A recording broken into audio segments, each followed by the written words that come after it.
broad look at all of the racials one by one to get a better understanding.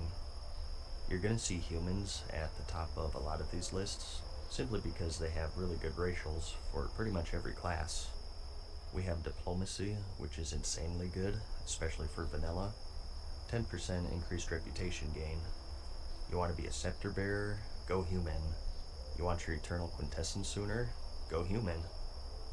Classic World of Warcraft has a good amount of reputation grinds to do. The Argent Dawn, the Winter Saber Trainers, the PvP factions, although they're not out at release, and more. They're all very time consuming, and 10% can save you days and even weeks of farming. It makes this a very powerful racial, even through just raw numbers. Now, like I said, the PvP gear won't be out at launch, so this might vary depending on when you're watching this video, but these factions can give you some pretty good gear, and the faster you get it, the bigger impact it'll have on your damage, healing, or tanking.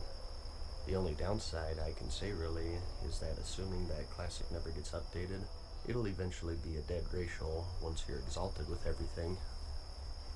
We also have the Human Spirit, which is a 5% increase in spirit. Pretty self-explanatory here. It makes them regenerate health and mana more quickly, mainly useful for priests on the Alliance side though, not really for everyone else, as I'll explain in a bit. Gnomes are generally the better casters, if you like to optimize things. We also have Perception, which is increased stealth detection for 20 seconds. Obviously, a PvP-oriented ability here. Very useful across the board, but some classes get a little more benefit from it than others, as I'll explain later. And lastly, we have one of the best in the game for PvE, and that's their sword and mace specialization. Increased skill with swords and maces, both one-handed and two-handed, by 5. Vanilla World of Warcraft had something called weapon skill, and another stat called defense. There are also attacks called glancing blows, which are basically normal attacks that do less damage. The higher your weapon skill in comparison to a target's defense, the more damage you'll do through these glancing blows. That alone is a very noticeable difference, but it also affects your chance to hit and crit. A 0.04% increase in all of these stats per weapon skill above the defense skill of your target. There's a ton of math and equations that go behind it, and it's something that's become very confused and convoluted due to private servers calculating things incorrectly and sort of muddying the waters. To sum it up though, weapon skill is very important to have for any melee DPS class. Like I said, it can even change your best in slot list. There's a set of level 44 male gloves that non-human furry warriors consider to be best in slot for quite a while, simply due to the fact that they have increased weapon skill. That's how important it is. Anyways, next up we have the dwarf. First we have increased gun skill. Now, ranged weapon skill isn't as useful as melee weapon skill, simply due to the fact that there are no glancing blows for ranged weapons. You'll still get the added benefit of a higher chance to hit, but it's not anything huge. Some would even say negligible, and I'll go into further detail with that when we get to the hunter. We also have Stone Form, which makes you immune to bleed, poison, and disease effects for 8 seconds, also increasing your armor by 10%. This is great to have in both PvE and PvP. In PvP, it clears things such as the Rogue's Crippling Poison, a Long Uticite, an Undead Priest's Devouring Plague, which is big, and in Classic, there are a bunch of really horrible diseases that lasted for a really long time. It was so bad that if I was on my paladin in a major city back in the day, I'd get whispers all the time from diseased people asking me to cleanse them. So one of the best racials in my opinion. Note that there is a consumable in the game called the Jungle Remedy, which is sort of like a mini Stone Form. This cures just diseases and poisons, and it doesn't make you immune. Some people consider this as a half replacement to the racial, so you can sometimes sort of have the best of both worlds. For this video, I don't count consumables because really, there are a ton of other ones. Do invisibility potions count as a replacement to Shadow Meld? What about free action potions versus Escape Artist? It's too variable to consider all of this, so I think the best way to do it is to just assume it's an even playing field of just racials versus racials.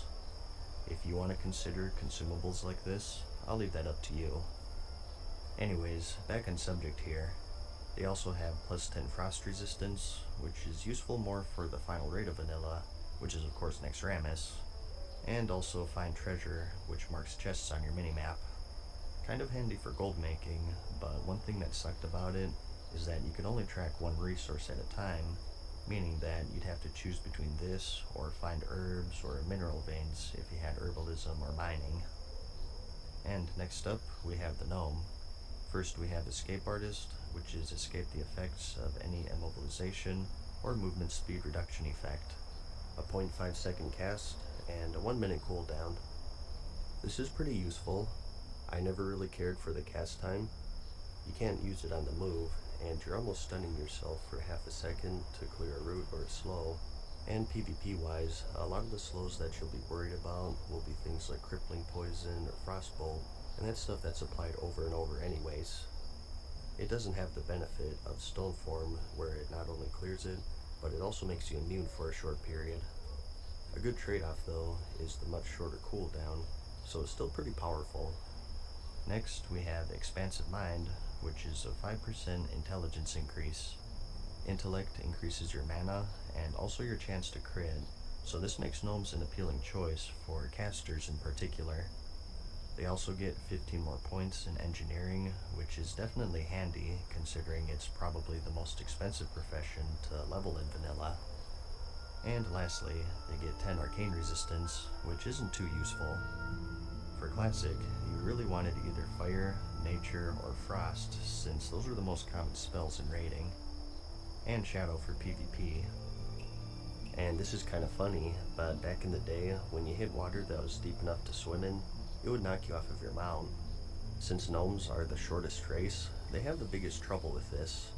There are rivers or spots that you can jump across no problem and stay on your mount with every other race, whereas the poor gnomes can struggle to keep up. Kind of silly, but I thought I'd mention it in case it mattered to some of you out there.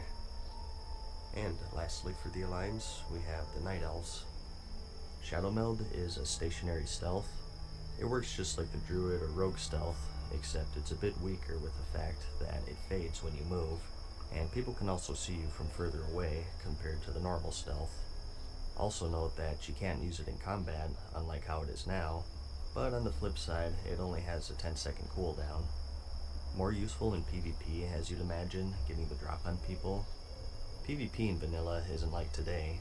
Fights ended in a flash, so surprising and getting the opener on someone is hugely advantageous. It ensures that you get a charge off as a warrior, or maybe you're a hunter defending the flag room. You can also eat and drink while it's active, which is also very useful. We also have Quickness, which is 1% dodge.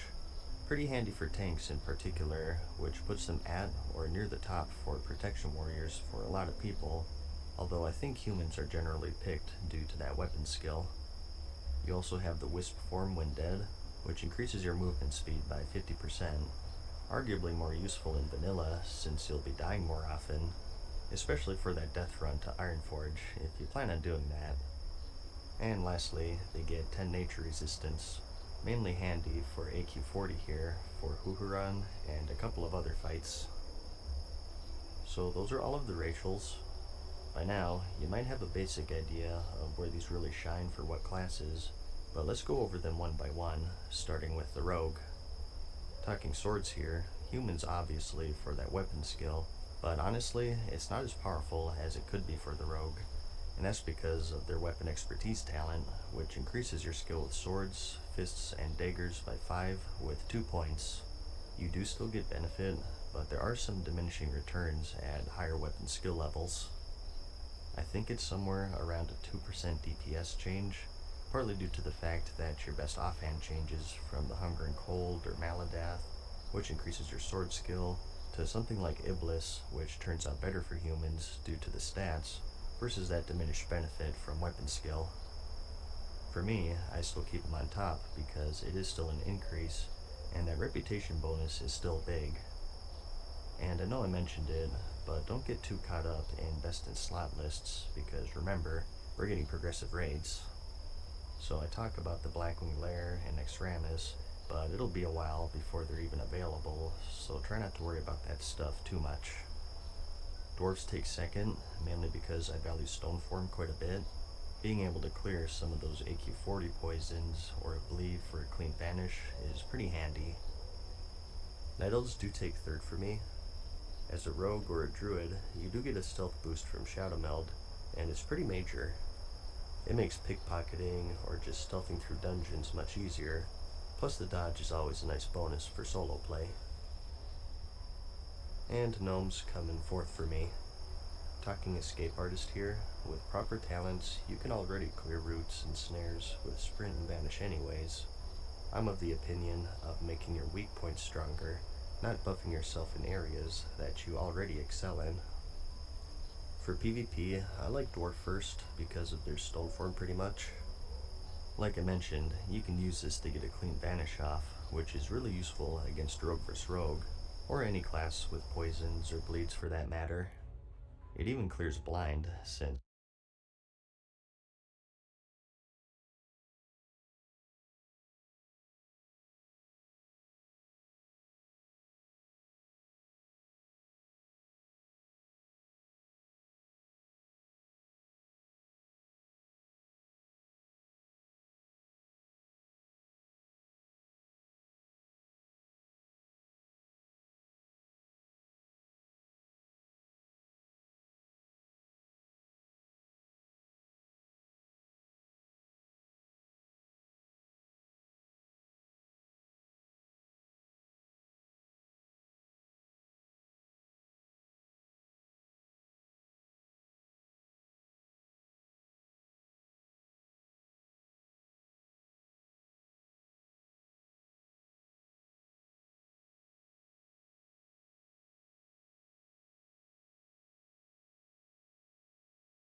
so maybe you didn't know about stuff like weapon skill or the priest racials, so hopefully you gained some insight by watching this.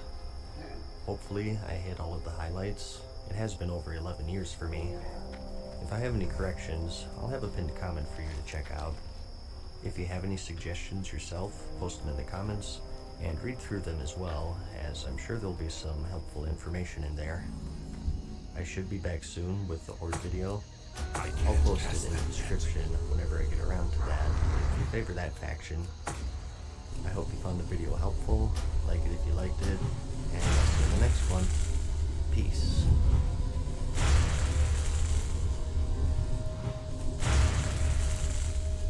Farewell for now, mortal. We hope you enjoyed the video. See you again soon.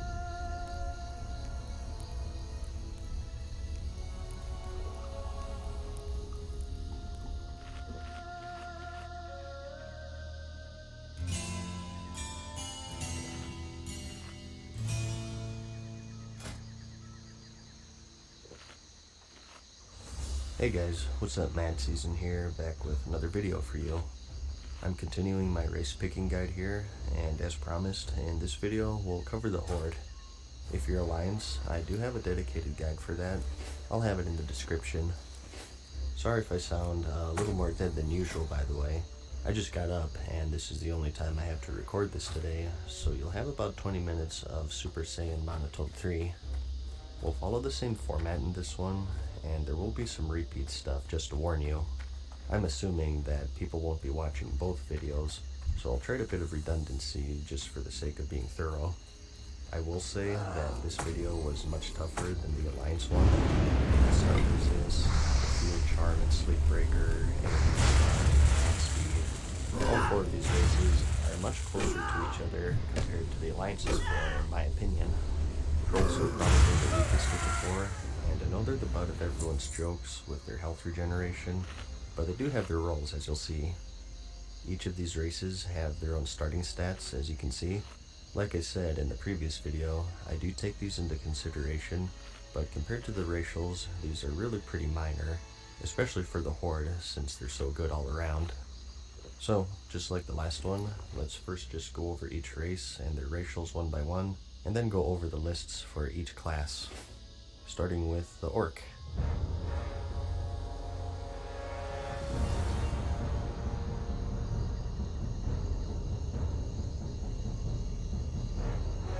First up, we have Blood Fury. Increase base melee attack power by 25% for 15 seconds, but also reduce healing effects on you by 50% for 25 seconds with a 2-minute cooldown. So just a nice DPS boost here. Note that it does say melee attack power. Back then, attack power was limited to melee and range, so this isn't impactful for the hunters really. Just thought I'd throw that out there since a lot of people disregard it. Obviously, the healing reduction also makes it a dangerous ability. As a tank, you're going to want to drag this off of the bars, and use it very carefully in PvP situations where you know that you're not going to need heals. And lastly, note that it says base melee attack power, meaning that this isn't something affected by gear or buffs. And next, we have Hardiness. Chance to resist stun effects is increased by an additional 25%. For PvP, this is probably one of the best racials in the entire game, and you'll hear me tout this throughout the video. Like I mentioned in the Alliance video, fights in vanilla ended in a throughout. This is probably one of the best racials in the entire game, and you'll hear me tout this throughout the video. Like I mentioned in the Alliance video, fights in vanilla ended in a flash. You really could die within a 5-second stun, which is why rogues are so popular, so having 25% resist, I can guarantee you it'll win you some fights.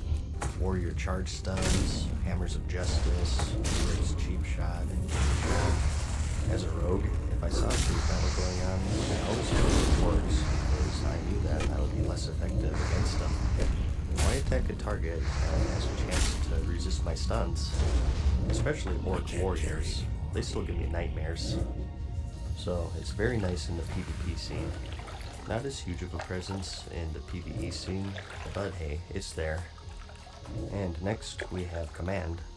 Damage done by Hunter and Warlock pets increased by 5%. Pretty self-explanatory here, just a nice DPS buff to have. And lastly, we have axe specialization, which is increased skill with one-handed and two-handed axes by 5. Now, I did go over this in the Alliance video, but I'll go over it again here for those who didn't see that. So feel free to skip past this portion if this sounds familiar, because it's the same thing pretty much. Vanilla World of Warcraft had something called weapon skill, and another stat called defense. There are also attacks called glancing blows.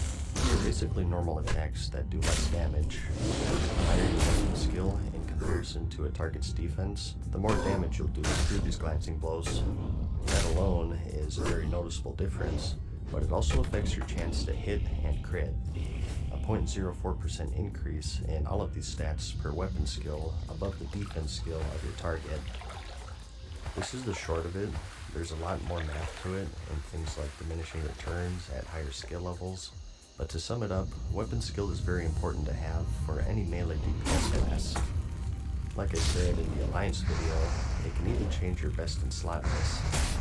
There's a set of level 44 nail gloves that are considered to be better than most other pairs of skill for quite a while, simply due to the fact that they have this increased weapon skill. That's how important it is.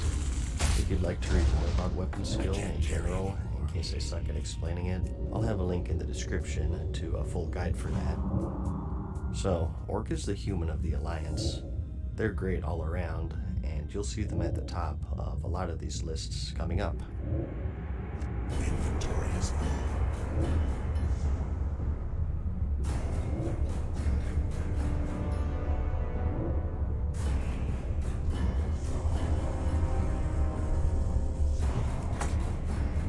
But next, we have the Forsaken. For racials, we have the Forsaken, providing unity and charm, fear, and sleep, and it's usable while already afflicted.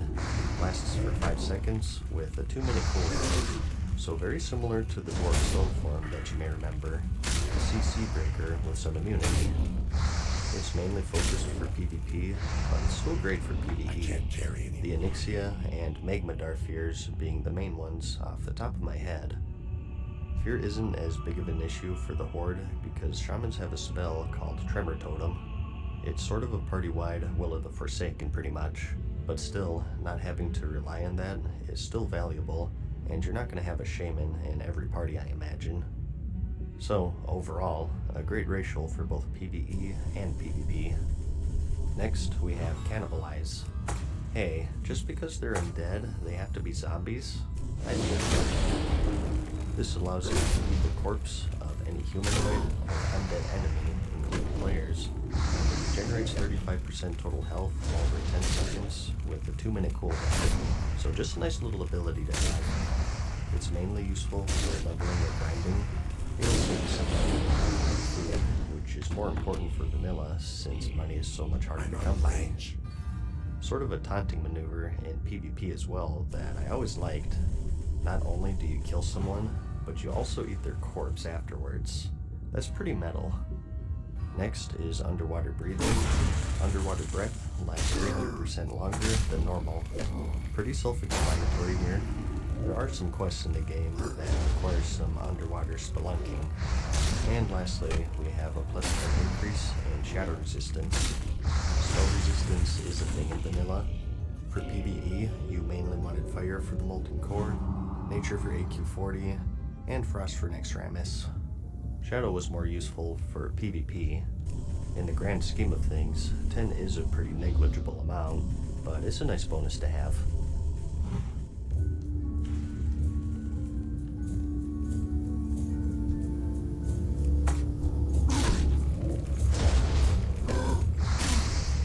Next, we have the Mighty Tauren. Their active ability is War Stun, which stuns up to 5 enemies within 8 yards for 2 seconds with a 2-minute cooldown. Remember when I said that Horde just have good racials all around? It's just so useful to have in both PvE and PvP, and it can really change the dynamic of some fights. As a rogue, you'd want to use evasion against warriors. They would be able to use their overpower ability on you, but with its cooldown, it was still preferable. Tauren warriors, however, if they were smart, would weave in a war stomp for a guaranteed hit anyways, since you can't dodge while stunned, which was pretty effective in countering rogues. And just PvP in general is great. You just can't overstate the value of stuns, and the use for tanking is pretty obvious too, although not 100% ideal, since it does have a cast time which makes you vulnerable for a brief moment, and is more useful for casual dungeons since raid bosses are of course immune to any crowd control. But speaking of tanking, we also have endurance, which is increased total health by 5%. Note that, unlike the Orc Racial Blood Fury, this is something that scales with your gear. The more stamina and health you have, the more you get from this 5%. So it's pretty useful, and it gets even better in time. We also have Cultivation, which is increased herbalism skill by 15. Not really too much to say about this. In vanilla, you used to actually be able to fail when picking up herbs or mining nodes, and the higher your skill level was in comparison to the required skill needed to grab the node, the higher success chance you had. So Taurens are the master flower pickers. With gear and enchants, you can get to level 325 as one. So it's really minor, but hey, there it is. And lastly, we have a plus 10 increase to nature resistance. Again, mainly useful for the AQ40 for a few fights in there. They also get a hidden racial though, and that's the increased melee range. Some people write this up to mythology and rumor, but there are PvP videos back then proving that they have a further reach than other races. PvP range. Some people write this up to mythology and rumor, but there are PvP videos back then proving that they have a further reach than other races. The melee range for every other race in the game is 5 yards, but due to their size, Taurens get about a 2-yard increase, allowing them to reach players from further away.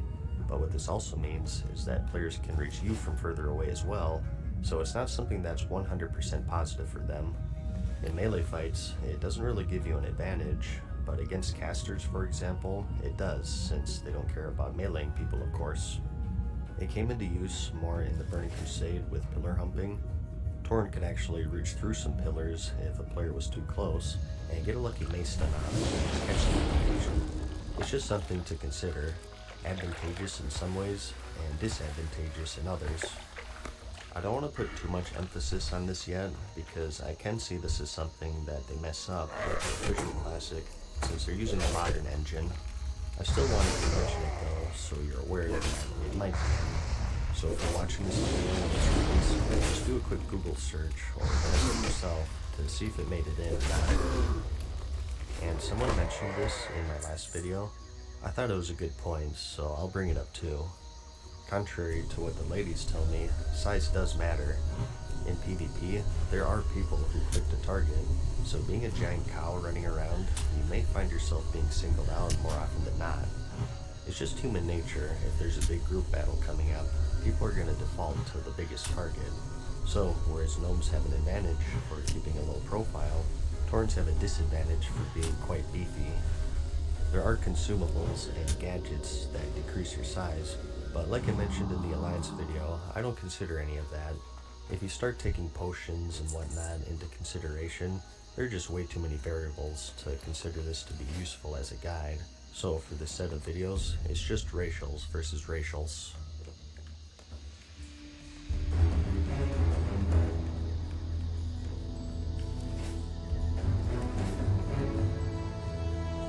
Anyways, lastly we have the Troll. First up, we have Berserking, which increases your casting and attack speed by 10% to 30%, increasing the lower health you are, 10% at full health and 30% at critical. It lasts for 10 seconds and it has a 3-minute cooldown. So a nice attack speed boost here, and it actually puts them as a top race for tanking for a lot of people. Obviously, as a tank, you're going to be taking a lot of damage, so activating this for that 25% bonus really helps with your threat generation. Tanking in Classic was pretty tough because threat was much harder to manage. I think the skittish affix in Mythic Plus today is the norm, and honestly, it's probably even worse than that. So anything that helps out with threat is going to be highly valuable, and this racial is great for that, since as a tank, you'll be in those low health situations to get that bigger benefit. Even still though, the 10% is pretty good in general for anyone, PvE or PvP. Anything more than that though is pretty situational. For PvE, you obviously want to avoid damage, and you want to use it as much as possible. If you're waiting to use it until you take a lot of damage, it's kind of counterproductive. And in PvP, if you're saving it for that full boost, you're already dead anyways, since again, fights ended fast back then. Like I said though, it's still pretty good.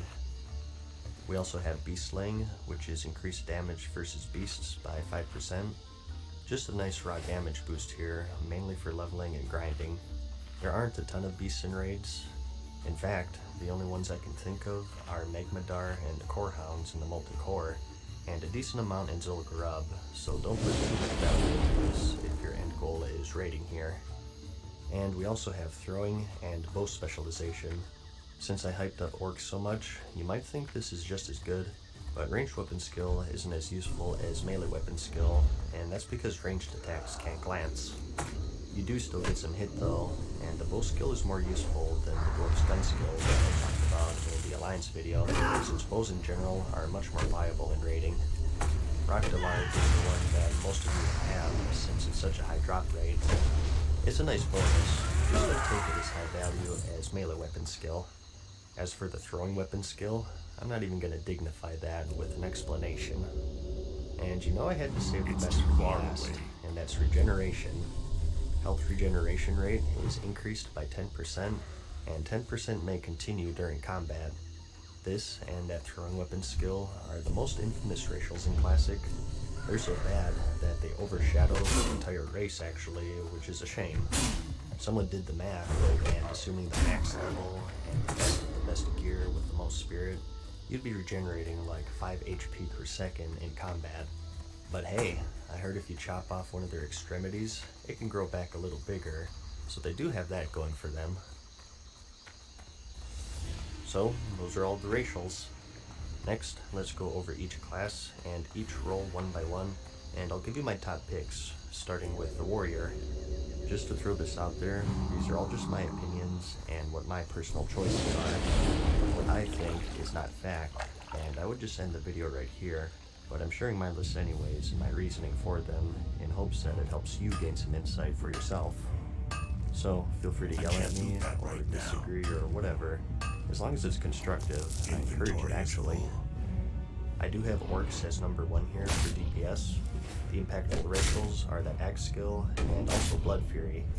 As a DPS warrior, that Axe skill alone is hard to pass up, and adding in an attack power buff on top of that is a nice combo. The stun resist is alright. I don't remember too many stunning effects in the raiding scene on DPS back then though. Next up, I do have Trolls, and a lot of you might be asking what's wrong with me. Well, Trolls are the only other race that had an actual DPS buff for the Horde. At full health, that's still 10%, and attack speed is something that scales nicely with warriors. Like I said earlier, I don't think you really want to hold on to this buff and wait to take damage, but there will be times where you get lucky and things line up nicely for you. Plus, as a warrior with Blood Rage, you can even cheat a little bit to get a little more out of it, so you have that extra synergy there. And while it is minor, the Beast Slaying can give you a bonus on a few fights. Like I said though, this video is filled with tough choices.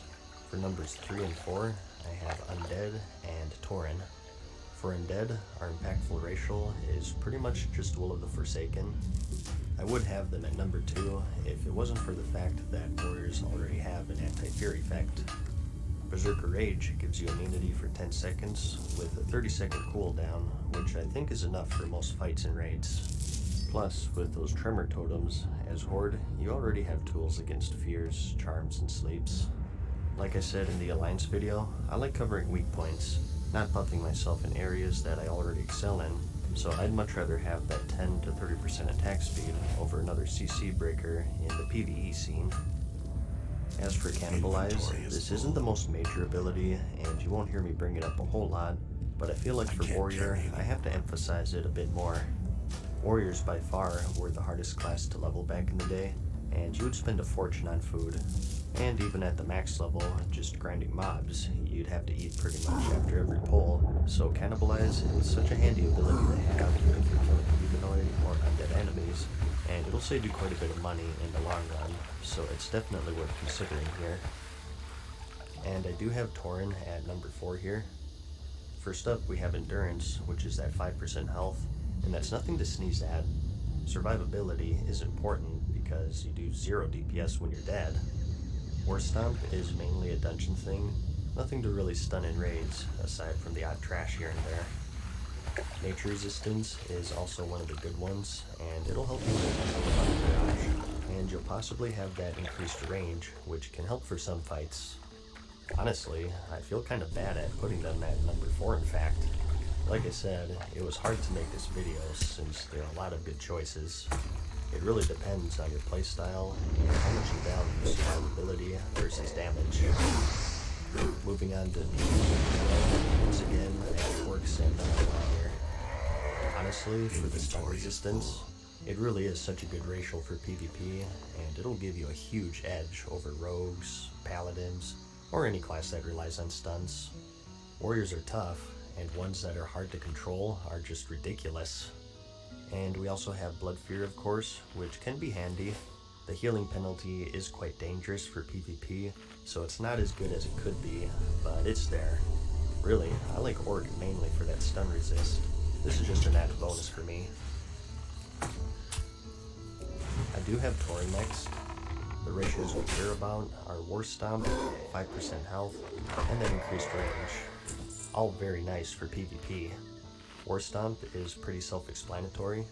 Stuns are great for PvP, and AoE stuns are even better, and 2 seconds is pretty long. The health is also nice to have, of course, and the range helps you close the gap on slippery hunters and casters. You just can't go wrong with either of these 2 races in the PvP scene in my eyes. I do have Undead at number 3 here. Impactful PvP racials are Will of the Forsaken for the most part, and to a lesser extent Cannibalize and Shadow Resistance. Same sort of reasoning as PvE DPS for me. We already have Berserker Rage, so that diminishes the value of Will of the Forsaken for me. You can't write it out completely though, because it's also for sleep and charm effects, which Berserker Rage does not protect against, and you also need to be in Berserker stance to use that. So Will of the Forsaken sort of gives you a protection blanket if you get caught in battle stance trying to get an overpower off, or in defensive stance trying to disarm or whatever. And lastly, we have Trolls at number 4. The only thing for PvP really is that berserking, and it's what I said earlier, 10% is nice, but more than that in the PvP scene is tough because by the time you're at half or low health, it's pretty much over anyways. You can make an argument if you have a pocket healer and maybe dip low and use it for that 25% boost, and then you get healed up to full and you're on a killing spree. That's deadly, but I mean, if you have a pocket healer, you're past the point of comparing racials in my opinion. It's my same logic with consumables. When you start bringing in things like racials, there's no way to compare them. There are just way too many variables. So, in a pure racial versus racial viewpoint, they come in 4th for me. And lastly for Warrior, we have tanking, and as much as I just buried Trolls for PvP, they get their redemption here. As I mentioned, threat is a big concern for a tanking in Classic. That's where the berserking racial comes in. Like I mentioned earlier, if you're a tank, you're obviously going to be taking damage, so you'll oftentimes be in a nice position to get a bigger attack speed increase out of this, and the faster you attack, the more rage and threat you generate. So, because of this, I have them at number 1 if we're talking strictly tanking here. The next 3 are up for debate, I think. I do have Undead at number 2. Fear, Charm, and Sleep Breakers are especially important for tanks, and since you'll be in defensive stance, this removes Berserker stance from the equation, so I have to give it some added value here, even though it's the only racial that you really get benefit from as a tank. I would have them at number 1, but if you're a tank, chances are you're going to have a Shaman with a Tremor Totem in your group anyways. If you don't anticipate that happening, you might put them at number 1 instead. And next, I do have Tauren at number 3. The the main thing in the main scene is their health boost. Like I said, it scales with fear, so it is a good bonus if your job is to take damage. I'd have them at number 1, but my mindset is if 5% health is the difference between life and death, you have a healer problem. I saw a good description of it online actually. Think of your health pool as a bucket of water which drains when you take damage, and it's the healer's job to fill it back up. The problem with this racial is that its bonus is at the bottom, and you only see benefit from it if you dip to extremely low health that would otherwise kill you if you weren't torn. In every situation other than this, it's pretty much a dead racial. If things are going according to plan, you should never dip that low for this racial to be a lifesaver. Inventory is full. As for War Stomp, this is also nice to have. Again, mainly useful for dungeons. Nothing to write home about in the raiding scene, but hey, it's there. If you only plan on doing dungeons endgame, you may want to give it more value. And lastly, for number 4, we have the Orc. Axe specialization and hardiness are the ones that we care about. You don't want Blood Fury, obviously, since reduces healing by 50%. That's a good way to make your healers hate you. The axe specialization does have limited usefulness due to the fact that there really aren't any tanking axes. Most of the tanking weapons were swords, as far as I recall. I think there was maybe one from Nefarian that some people used, but like I said in the Alliance video, you're gonna eventually want Thunder Fury, and more realistically Kol Sirar or Maladath, so you'll be hard pressed to justify switching to an inferior axe just to get benefit from this racial, especially when you have 3 other great races to choose from. Alright, like I said, this is quite the lengthy one. I got just about 20-ish more minutes of video to go through. This is starting to drag on, so I think it's best to cut it here and save the remaining classes for part 2. I hope that you're finding the video helpful so far, and I'll see you in a few days where I'll conclude this. Like the video if you liked it, and thanks for watching.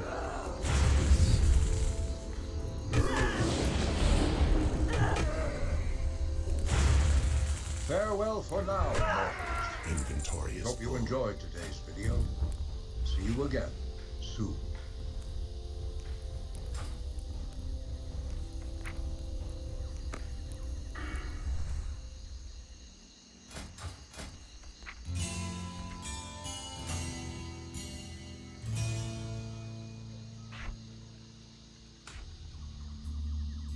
Hey guys, what's up? Mad Season here, back with another video for you.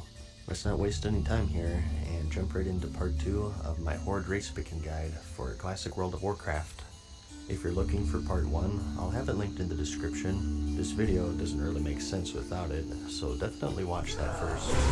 In that one, we covered all of the base racials, and we went over the warrior class, so let's go over the rest, starting with the rogue. For PvE, both daggers or swords, I have Orc as number 1 here, and it's basically Blood Fury for that attack power boost. Note that rogues couldn't wield axes until the Wrath of the Lich King expansion, so don't pay any mind to their axe specialization. And the other bonus is just that stun resist, which has limited use in PvE, but it's better than nothing.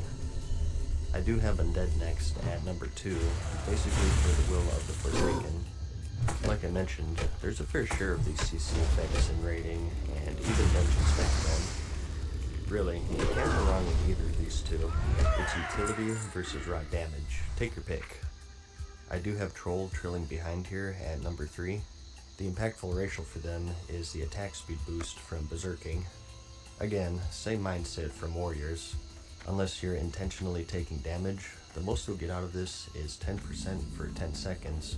And at this point, I like to point out that it's a 3-minute cooldown, whereas all of the other actives for the Horde are just 2 minutes. I had them above Undead for Warrior because Berserker Rage lessened the value of Will of the Forsaken for me. So since rogues don't have anything like that, they kind of just look Undead for me. For PvP, this here, Orc's number 1, mainly for that stun resist, but you also have Blood Fury there at your disposal. It gives a little more value to rogues because they're so good at escaping sticky situations, giving them more liberty to use it, and if things turn sour, get out of dodge. I have Undead next at number 2 for Will of the Forsaken, which is immensely useful for PvP. it's hard to overstate the usefulness of any CC breaker, let alone one that has immunity tied to it. And I do have Troll trailing behind here in third, because I don't like Berserking as much as the other racials. Pretty much the same reasoning for the Warrior. I will say that the number one spot was a choice. It basically came down to your other counter, Warlocks, to a lesser extent Priests and Warriors with their fears, or any class that has a stun. So it's mainly a preference sort of thing. I just think stuns are more important to counter personally. Other rogues, warrior charge stuns, hammers of justice. As good as undead are, that stun racial is huge in PvP, and because of that, I have him as number one. Again, for Troll, Berserking just isn't as good as these other choices for PvP in my opinion. If you're going for a substantial attack speed boost, you're already dead unless you have some sort of self-healing, of which rogues do not, so they take my number 3 spot in the PvP scene. Just like my logic with the Orc's Blood Fury, I think you do get more benefit as a rogue since you're more slippery. I can see getting low, then getting to 25%, and then popping it with stun locking to stay alive for the full duration. It's not bad, I just think the other racials are more practical, and maybe using the big cooldowns to get full benefit out of this, you're kind of hindering yourself anyways. But next up, we have the Mage. For both PvE and PvP, I have Undead at number 1. Impactful racials for Undead are Will of the Forsaken, and to a lesser extent Cannibalize. And for Troll, it's basically just Berserking. PvP is an easy choice for me since I want that Fear, Charm, and Sleepbreaker over some casting speed. I'd make that trade any day. PvE is a little tougher though. I think you can make a bigger argument for some extra cast speed every 3 minutes. To me though, I just like that utility of being able to break out of CC, so I like Undead more for PvE. I don't think there's really a clear winner here though, and I wouldn't deride you for going Troll. Next up, we have the Warlock. Again, 2 choices here, Orc or Undead. For Undead, again we have the Will of the Forsaken and Cannibalize, and for Orc we have 25% stun resist and 5% more damage with pets. For PvE, once again, I like Undead here for that Will of the Forsaken. As I mentioned earlier, Warlock pits didn't do crazy damage back then, as I remember. I mean, 5% is 5%, but it's really worth charging the effects otherwise you can kill or pull damage to your party. For me, Undead is a clear winner for PvP. As for PvP, however, Orcs take number 1 for me for that stun resistance. Warlocks in particular are pretty vulnerable to stuns. They can't blink out of them like mages, and combined with kicks, you can get locked down quite easily, so anything to help with that is hugely valuable, especially as a Warlock. And I'll take it over the Will of the Forsaken any day. I also haven't mentioned Cannibalize too much. It can be handy, I guess, but I see it as kind of minor in the PvP setting. Like, I can see situations where you get a fear off and you start eating a corpse for a 35% heal. To me though, that's sort of an ideal situation. You have to A, get a crowd control off, such as fear or polymorph, B, have no one else around to interrupt you, and C, have a corpse nearby to eat. I don't think it's too often that the stars align like that, so I really only see this as just a bonus to have between pulls while grinding humanoid or undead mobs for either leveling or to save money on food or whatever. And next up, we have the Hunter class. 3 races to choose from here, which are Orc, Troll, and Tauren. For PvE, impactful racials for the Troll are Berserking, and although it's kind of minor, bow specialization. Orcs have stun resist and pet damage. Again, note that Blood Fury is melee attack power only, not ranged. And for Tauren, we have War Stomp, Endurance, and a bit of nature resistance. For PvE, I like Troll the best. Like I mentioned, ranged attacks don't glance, so they get limited usefulness out of ranged weapon skill, just a bit of hit and crit. Again, compared to that dwarf plus gun skill though, it is much more useful since there's no good rolls in the scene. The main reason for this though is that attack speed buff, which compared to the other races, provides the most damage, which brings me to Orc as number 2. And split attack damage pretty much Something to keep in mind back then is that pets didn't have that buff where they take reduced AoE damage. They took normal damage just like any other player would, and the only difference is that they don't get healed because healers don't waste their mana. So while that 5% buff is noticeable, it's not as useful as you might think, simply because your pet will be dead a lot of the times.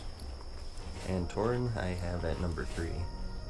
I think they're a good choice if you plan on doing dungeons for the most part, since you actually get a use out of War Stomp. Not super useful though, as you'll be at range most of the time, because remember, hunters can't shoot enemies that are too close in Classic. For PvP however, orcs take number 1 for that stun resist once again, and to a lesser extent that pet damage. When your whole goal is to create distance between you and your target, that stun resist is going to be more valuable, and that alone is why I have Orc as number 1. And I think a lot of people will hate me for this, but I actually like Troll next above Tauren. I think their berserking is a little more useful, and that's because as a hunter, your whole goal is to get out of sticky situations. I can definitely see getting worn down by a melee just enough for a big attack speed boost, and then getting out of range through a wing clip route or whatever, and just unloading on them. For me, they're still a distant second behind Orc, but I don't know, I just like them more for PvP compared to the Tauren. The argument for Tauren is that War Stomp and increased health. It's pretty obvious the value that War Stomp brings as a hunter especially.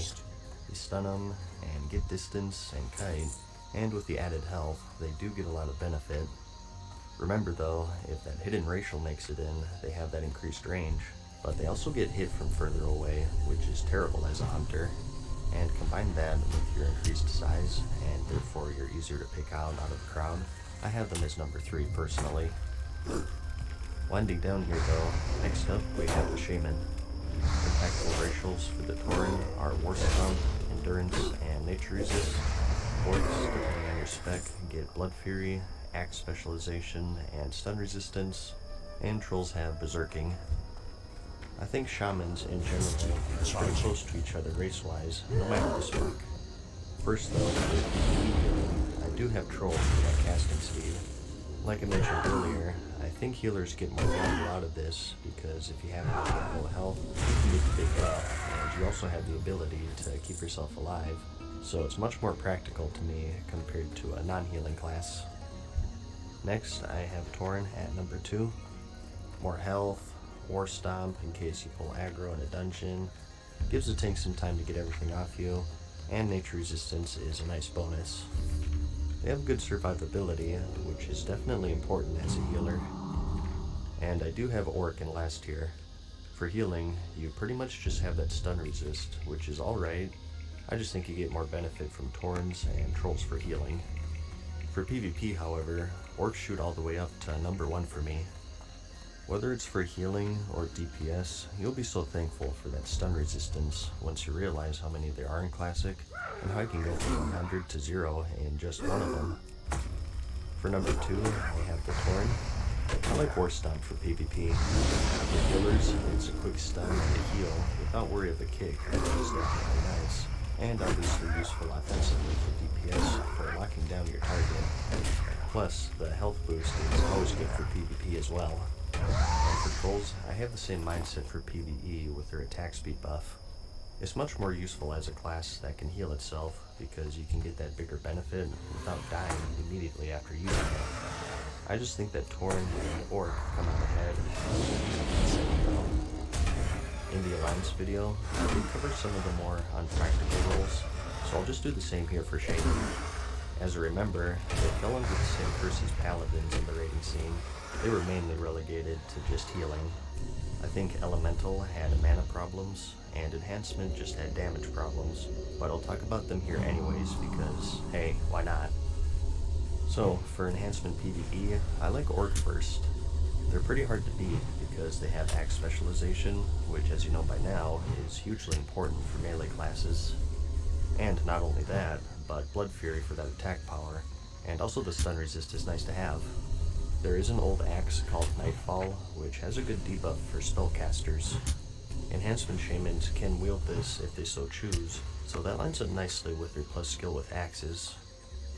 If Nightfall is 100% your only goal, you're probably better off going Troll for that attack speed for more procs. I doubt there are many out there though, whose rating aspirations sum up to keeping one debuff on bosses. I personally think that's quite nuts. Hey, there it is. Not creating an entire character for one debuff though, those come in second for me for that attack speed, which I think scales well with Shamans. Enhancement is all about those win free procs, right? So getting more attacks for more chances at chunking your enemies. And Tauren is more of a survival race again. They bring some utility for dungeons, but in the raiding scene, the main things you're looking at here are the increased health and just a bit of nature resistance.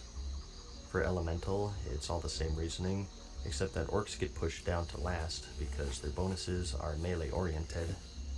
Elemental shamans don't have a need for weapon skill nor melee attack power, so instead, Troll comes in number 1 for that cast speed, and then Tauren in number 2 for the survivability, and Orcs trail in third just for that stun resistance really. And I did say that I would cover everything, so next up we have tanking. In the comments of the last video, I promised some dude that I would include this, so probably like one person will find this helpful, but whatever, a promise is a promise, and I think it'll be fun. A lot of you are probably scratching your heads right now, but enhancement shamans were designed to be tanks back then. It's why their earth shot generates threat, and they have various totems and weapon enhancements designed to hold aggro and reduce damage. Inventory is full. It just didn't work out that way since they were quite squishy. They could only use mail armor, so they were quite tough to heal, so most players just chalked enhancement up to a damage roll instead. But for the crazy few out there, here's my order. It's actually a tough choice since all 3 of them have pretty good bonuses. I think for the most part you'll be tanking 5-mans, so because of this, my list is sort of catered around that. I think similar to Paladins, you maybe saw Shamans rarely tank some fights, such as the Twin Emperors possibly, since one of them was immune to physical damage. But for the most part, it's 5-mans, so I have Tauren at number 1 since to get more value out of that War Stomp. The health is decent, but if you're mainly going to have you have to bump up War Stomp a bit. Trolls and Orcs come in at number 2 for me. You can go either way, I think. Trolls have their attack speed buff, which is nice for tanks since you'll be taking damage. And for Orc, as a Shaman, I think weapon speed isn't as crucial as it is for warriors for tanking, so maybe that opens up axes more for you to take advantage of their plus skill with them. It's hard to decide for me. I guess if you forced me to choose, I'd go Troll because I like their racial for tanking quite a bit. And we also have the Priest. Just like the Alliance video, I wanted to save these for last since they're a special case, and that's because depending on your race, Priests get special abilities. Remember, Dwarves got Fear Ward for the Alliance, which made them the envy of every other Priest. The Horde ones are much more closer, I'd say though. Just 2 races available for Priest, which are Undead and Troll. The Undead get the Touch of Weakness, which is the next melee attack on the caster, will cause some shadow damage, and reduce damage caused by the attack by 20 for 2 minutes. And their bigger one is Devouring Plague, which is an extra die. Afflicts the target with disease that causes some pretty heavy shadow damage over 24 seconds, and heals you for the amount inflicted. 3-minute cooldown, and quite a high mana cost. Trolls get the Hex of Weakness, which weakens the target, reducing damage caused by 20, and reduces healing by 20% for 2 minutes with no cooldown. They also get Shadow Guard, which is a 3-charge shield, which triggers when striking combat. It does a bit of shadow damage to the attacker, basically a shadow version of the Shaman's Lightning Shield. For PvE healing, I like Undead over Troll. In addition to those Priest racials, it's Will of the Forsaken versus Berserking basically, and I think a CC breaker is much more valuable than some extra casting speed. As for the Priest racials, nothing really too crazy in the PvE healing scene. You really don't want to use Devouring Plague since it's such a high mana cost. I think the strongest is actually the Hex of Weakness for the Troll. There aren't many, but there are some fights that have healing mechanics, and if you don't have a Mortal Strike in the raid, this can be a good backup. Off the top of my head, the Ebon Rock fight would get some use out of this if your Arms Warrior is absent. Something to keep in mind though with 1.12 is that you can only fit 16 debuffs on one single enemy, so guilds are kind of picky with what debuffs that they want active. So, although this is a nice benefit for encounters where the mobs heal, it's probably not something you can have active all the time, simply because there are probably better debuffs to put on. It depends on your raid makeup, really. So, both of these are good choices. I just like Undead more for that CC breaker. Next though, we have PvP healing. Although it was a much tougher choice here, I still have Undead at number 1. Devouring Plague, while it's more useful for DPS, can still be handy for a little extra damage and healing to keep yourself alive. As for the Touch of Weakness, this isn't huge in my opinion. It's just a little buff to throw on to slightly reduce some damage. On the other hand, for Troll, the Hex of Weakness gets much more valuable in PvP situations, I think. Any healing reduction is very useful, and if you worry about the mana cost, you can even cast the lower rank ones, and you'll still get the 20% reduction out of it. As for Shadow Guard, this may seem sucky at first, but there does exist a talent called Blackout for this, which gives shadow damage a 10% chance to stun the target for 3 seconds if you max it out. So this shield can save your butt, since it is shadow damage. I think if you're just talking about these priest racials, Troll actually wins. But what pushes Undead over for me is that Will of the Forsaken once again. That Fear, Charm, and Sleep Breaker is just too much to pass up in a PvP setting without contending against orcs, as good as the racials are for the Troll Priests. It's another one that isn't really clear though in my opinion. If I saw a Troll Priest running around, I can respect why they made that choice, certainly. For PvE and PvP DPS on the other hand, it is a pretty easy choice for me. Undead Shadow Priests gave me nightmares back in the day. I think that they were the best 1v1 class in the entire game, maybe being countered only by a Retribution Paladin or something. With Devouring Plague doing shadow damage and healing the priest, they just pump out so much damage, and my missions are quite tanky as well. Really, they're one of the reasons why I value Stoneform so much in my Alliance video. So for PvP, I think it's an easy choice here. It's a Fear Breaker and a Super Dot versus some casting speed, healing debuff, and a stun shield with the proper talents. For me, I'd pick Undead any day. As for PvE, like I said in the Alliance video, Shadow Priests had mana problems, so they weren't the best, but they had a nice debuff that definitely gave them some value. I still like Undead, since I think the Priest racials are pretty even, and I just personally prefer Will over Berserking. Devouring Plague, I don't put too much value on, since you're so mana starved anyways, but if it's a do or die situation and you need a lot of damage quickly, it's an option. And next, we have the hardest class out of all of them. This was the reason why this video took so long to make. Again, I'll let you guess why I made these choices. But that's about it. Dang, these videos turned out to be much longer than the Alliance one. Sorry about that, but again, the Horde have such great racials that a lot of these require more thought and explanation. People used to say that if you want to be the best at PvP, you go Horde. And I agree with them. Alliance racials are strong in their own right, but the Horde just take it to the next level in a vanilla setting, I think. And PvE as well. It's harder to find a race and class combination that doesn't synergize well as Horde in my opinion. They're just good all around. Note that these are just my opinions.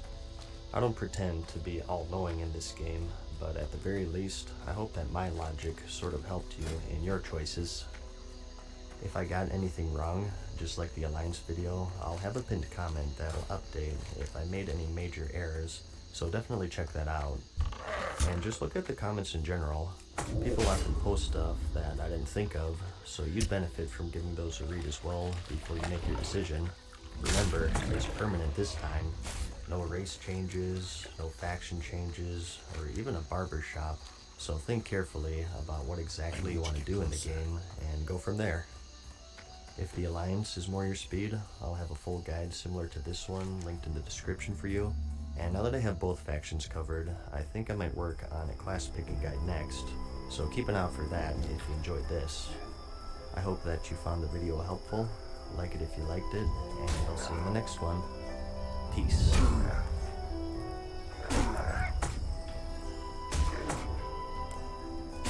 Farewell for now. We hope you enjoyed. Charge. See you again soon.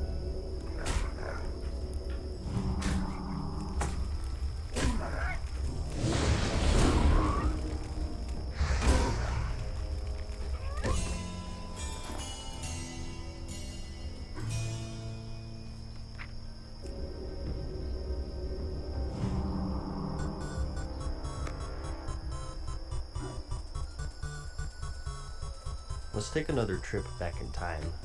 It's 2005. Star Wars The Episode 3 was just released, a website called YouTube was founded, Heelys were a thing, and most importantly, the world of Warcraft was brand new. Not too long ago, I made a video where I read through an old World of Warcraft article from pre-release, back in 2001 actually, and in a recent video, I expressed my difficulty finding other old reviews and whatnot online, since I think they become collector's items over the years. Well, after I posted that, a cool dude by the name of Drobu sent me a scan he uploaded a while ago of a 2005 review of World of Warcraft, and it has some interesting things in it, so I thought I'd show that to you here. And just in case you get tired of my ramblings and endless tangents, I'll have a link to the description for you to read for yourself. So, this is from the now defunct Computer Games magazine, actually nearing the end of its lifespan, being shut down 2 years later in March of 2007 after a lawsuit resulting from some email spam of MySpace? Dang, this really was 2007. This issue in particular, though, was published in March of 2005, which is interesting to me because this is exactly when I started playing World of Warcraft myself. I was a few months late to the party, so this will be really cool for me since it's really sort of the state of the game when I finally bit the bullet and joined everyone else in their addiction to the world of Azeroth. So, the game at this point would be about 4 months old, being released in late November. A lot of people are still leveling, and a fair amount have probably started their fun endgame activities. The first Ragnaros kill was reported in April of 2005, so even the most hardcore games hadn't finished multi-port yet. As you can see, highlights of this issue are a new honor system, new instances, battlegrounds, and loadouts. There's also this crazy FPS game that's revolutionizing the genre. I'm not sure if you've heard about it. It's called Battlefield 2. We also have Age of Empires 3 and Civilization 4. This is 2005 PC gaming at its finest. What happens when you throw thousands of people into a world and populate it with stuff to do and things to kill? Oh, you know, the typical stuff.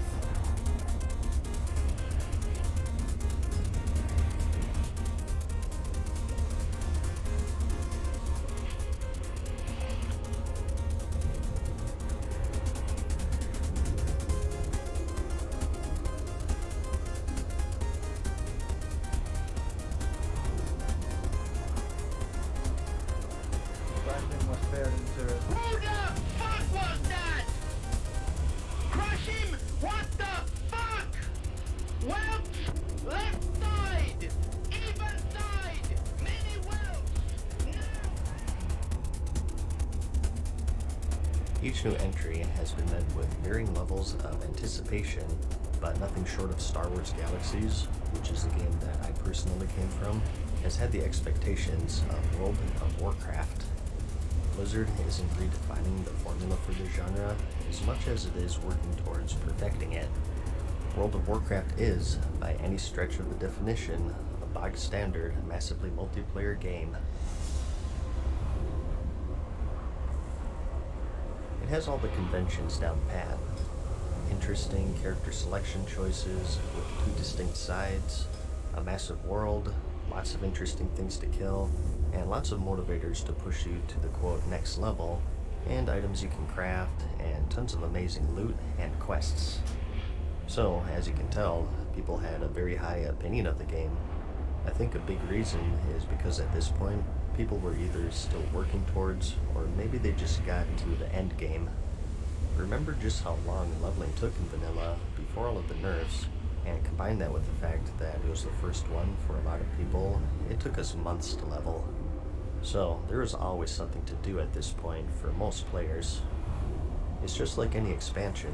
Everyone loves it for the first week or two as they're leveling, and then they start running out of stuff to do, and they slowly uncover the various flaws of the game.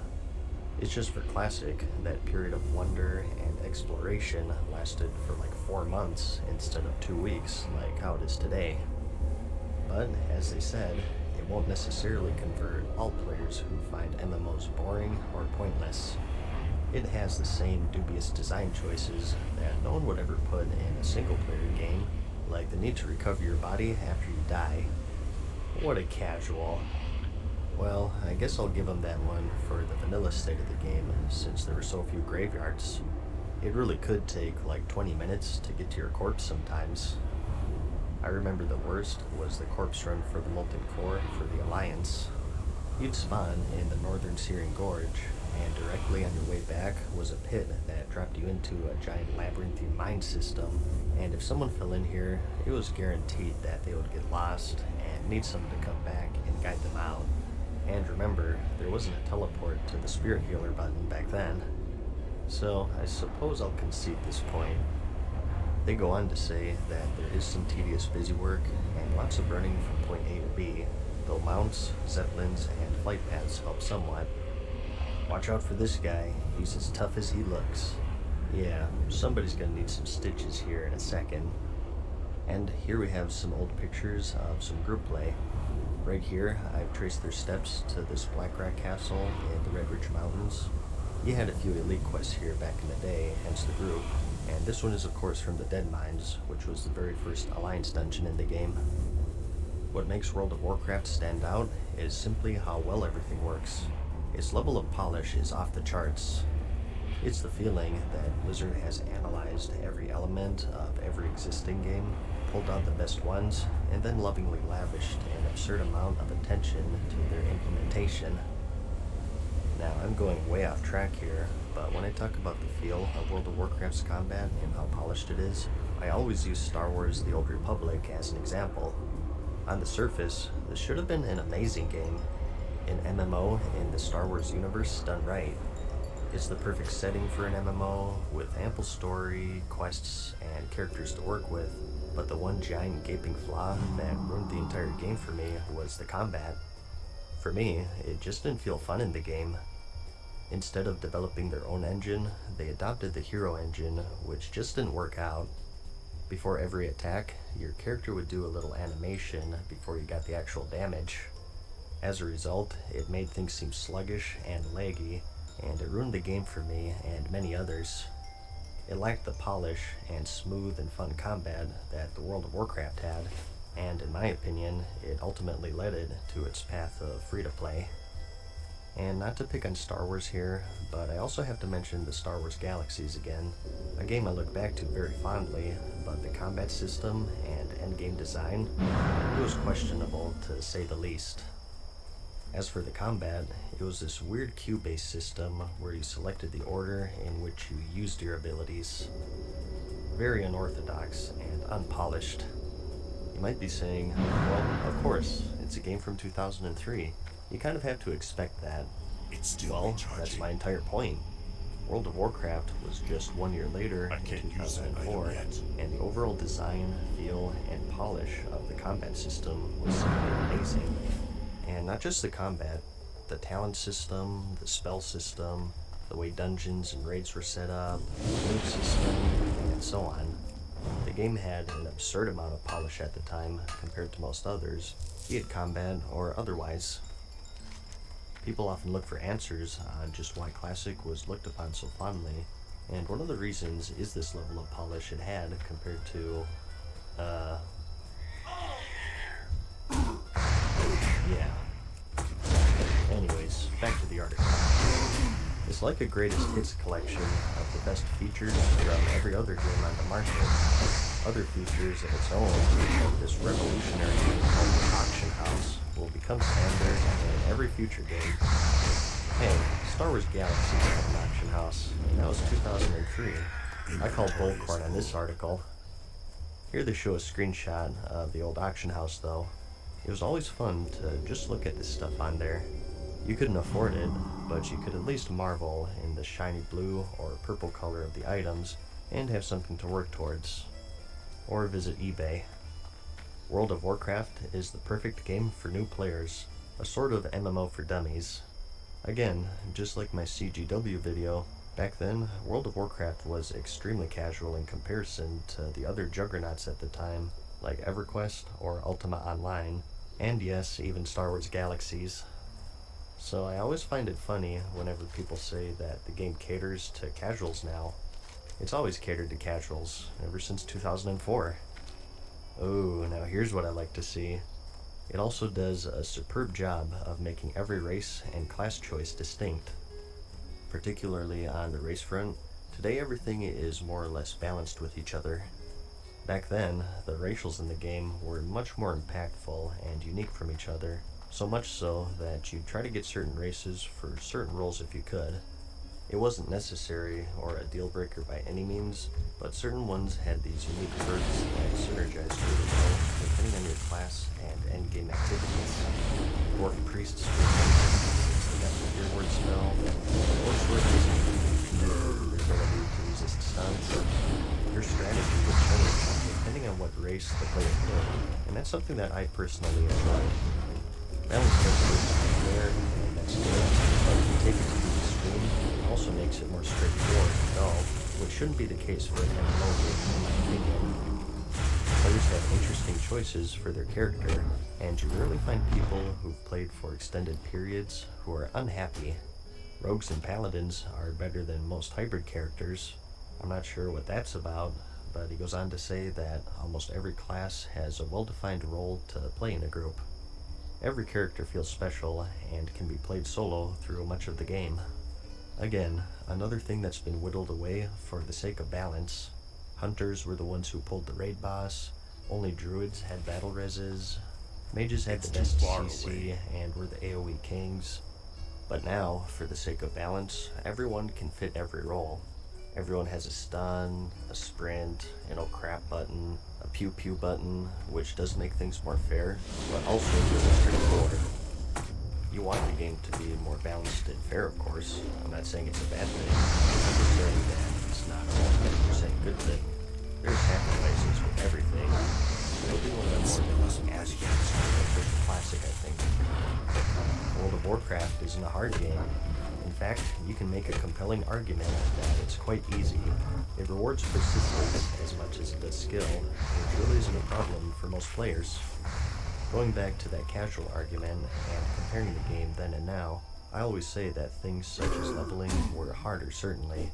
More time consuming, yes, but also harder. But in the raiding scene, with the advent of mythic raiding, the game is much harder today. Huge strides in mechanics, and just how each boss brings a unique challenge to overcome. And in that remark of persistence versus skill, even though it wasn't out at that point, you could equate this to PvP then and now. Remember the old Rank 14 system, where it was basically who could play the most or share their account, compared to the rated battlegrounds and arenas of today, where it's much more competitive and it requires more skill to climb to the higher ranks. I can confirm this, because I suck at PvP. You feel like Blizzard wants it to succeed. In keeping with that approach, there are minimal death penalties, mostly time and never experience, and it never feels like a grind. Oh boy, I definitely can't wait for the official classic to see how this quote holds up in today's MMO audience. It does a superb job of leading the player through its incredible world without making it feel linear. You explore and discover new cities. All of the people with quests are identified with a yellow exclamation point over their head. This removes the tedium of talking to every single person to find that one guy who will tell you what to do next. Now this is rather interesting, I thought, because it is something that I never actually realized. In those old school RPG games, like the old Final Fantasies, oftentimes to figure out where to go, you'd have to find that random person out of dozens that actually tell you what to do. And the other ones just have nothing useful to say and are just there for the scenery pretty much.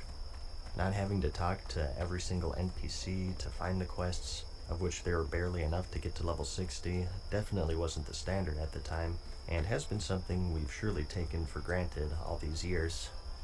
And the sheer quantity of available quests, literally thousands, removes much of the tedium of killing mob after mob of monsters. I'm not so sure about that one.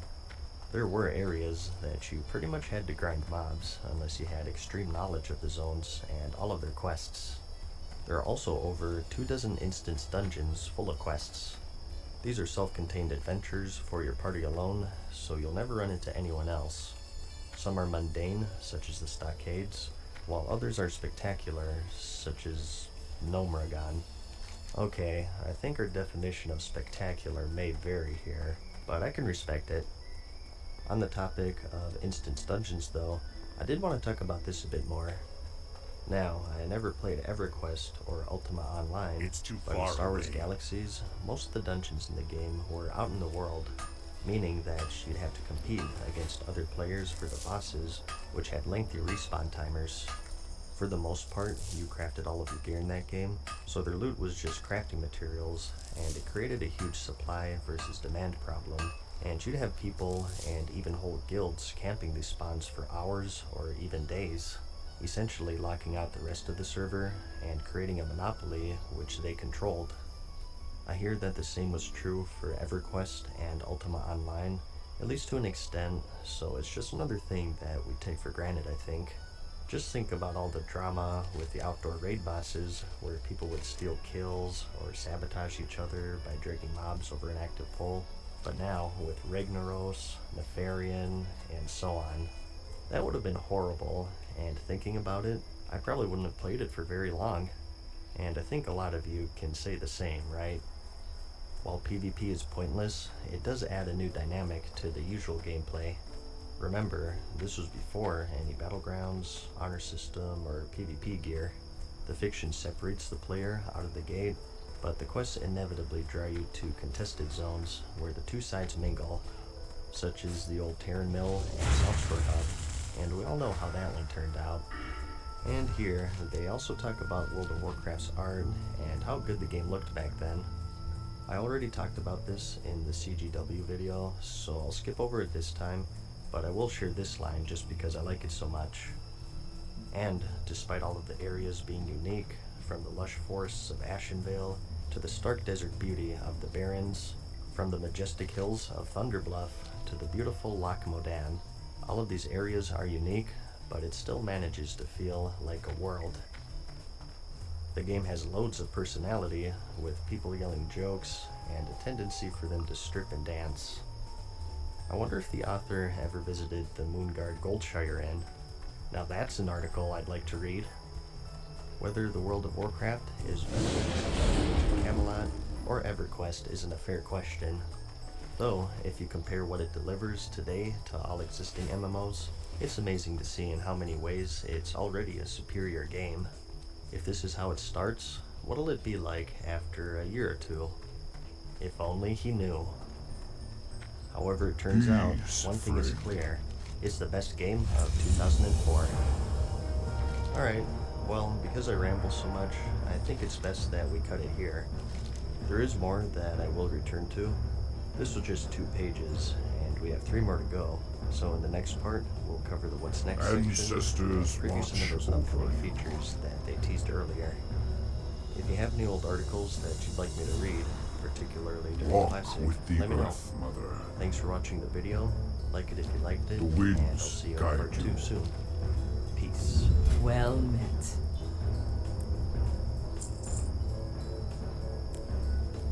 Farewell for now, mortals. We hope I've you enjoyed been today's expecting you. See you again soon. Be careful.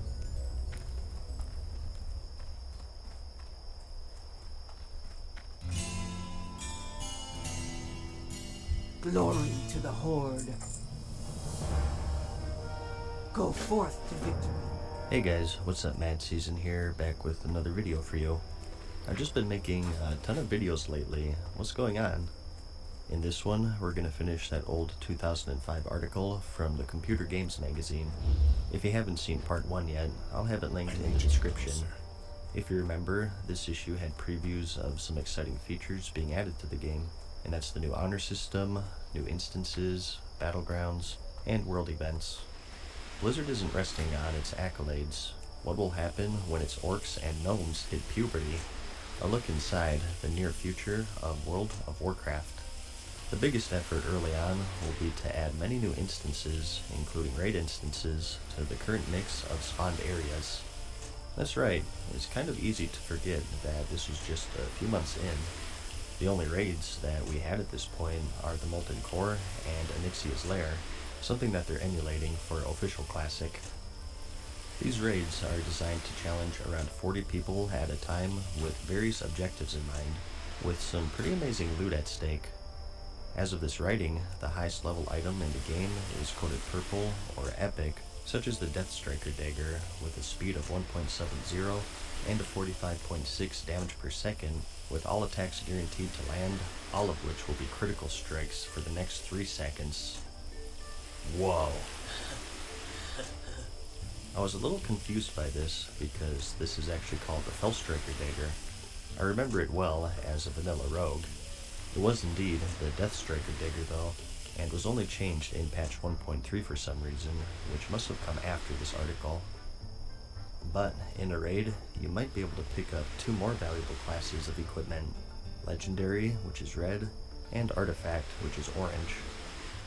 So, a small error or possibly a change here, because Legendaries were the orange ones.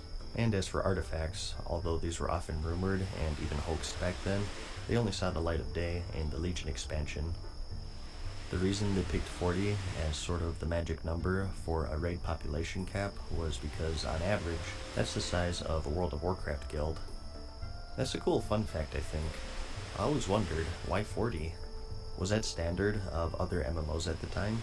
It seemed a rather large and cumbersome amount, which it was. Coordinating 40 people was quite the task, and to make matters worse, this was before they made all of the buffs raid-wide.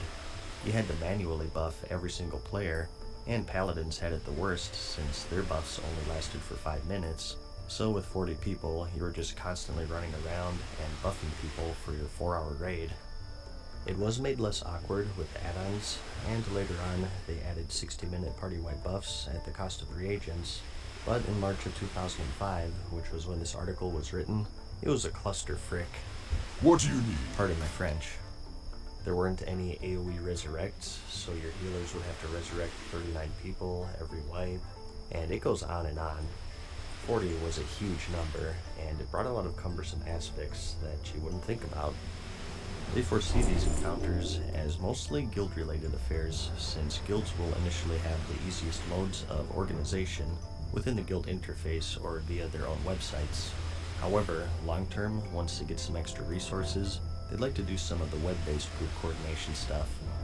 So this looks like the birth of the idea of Dungeon Finder and ultimately LFR.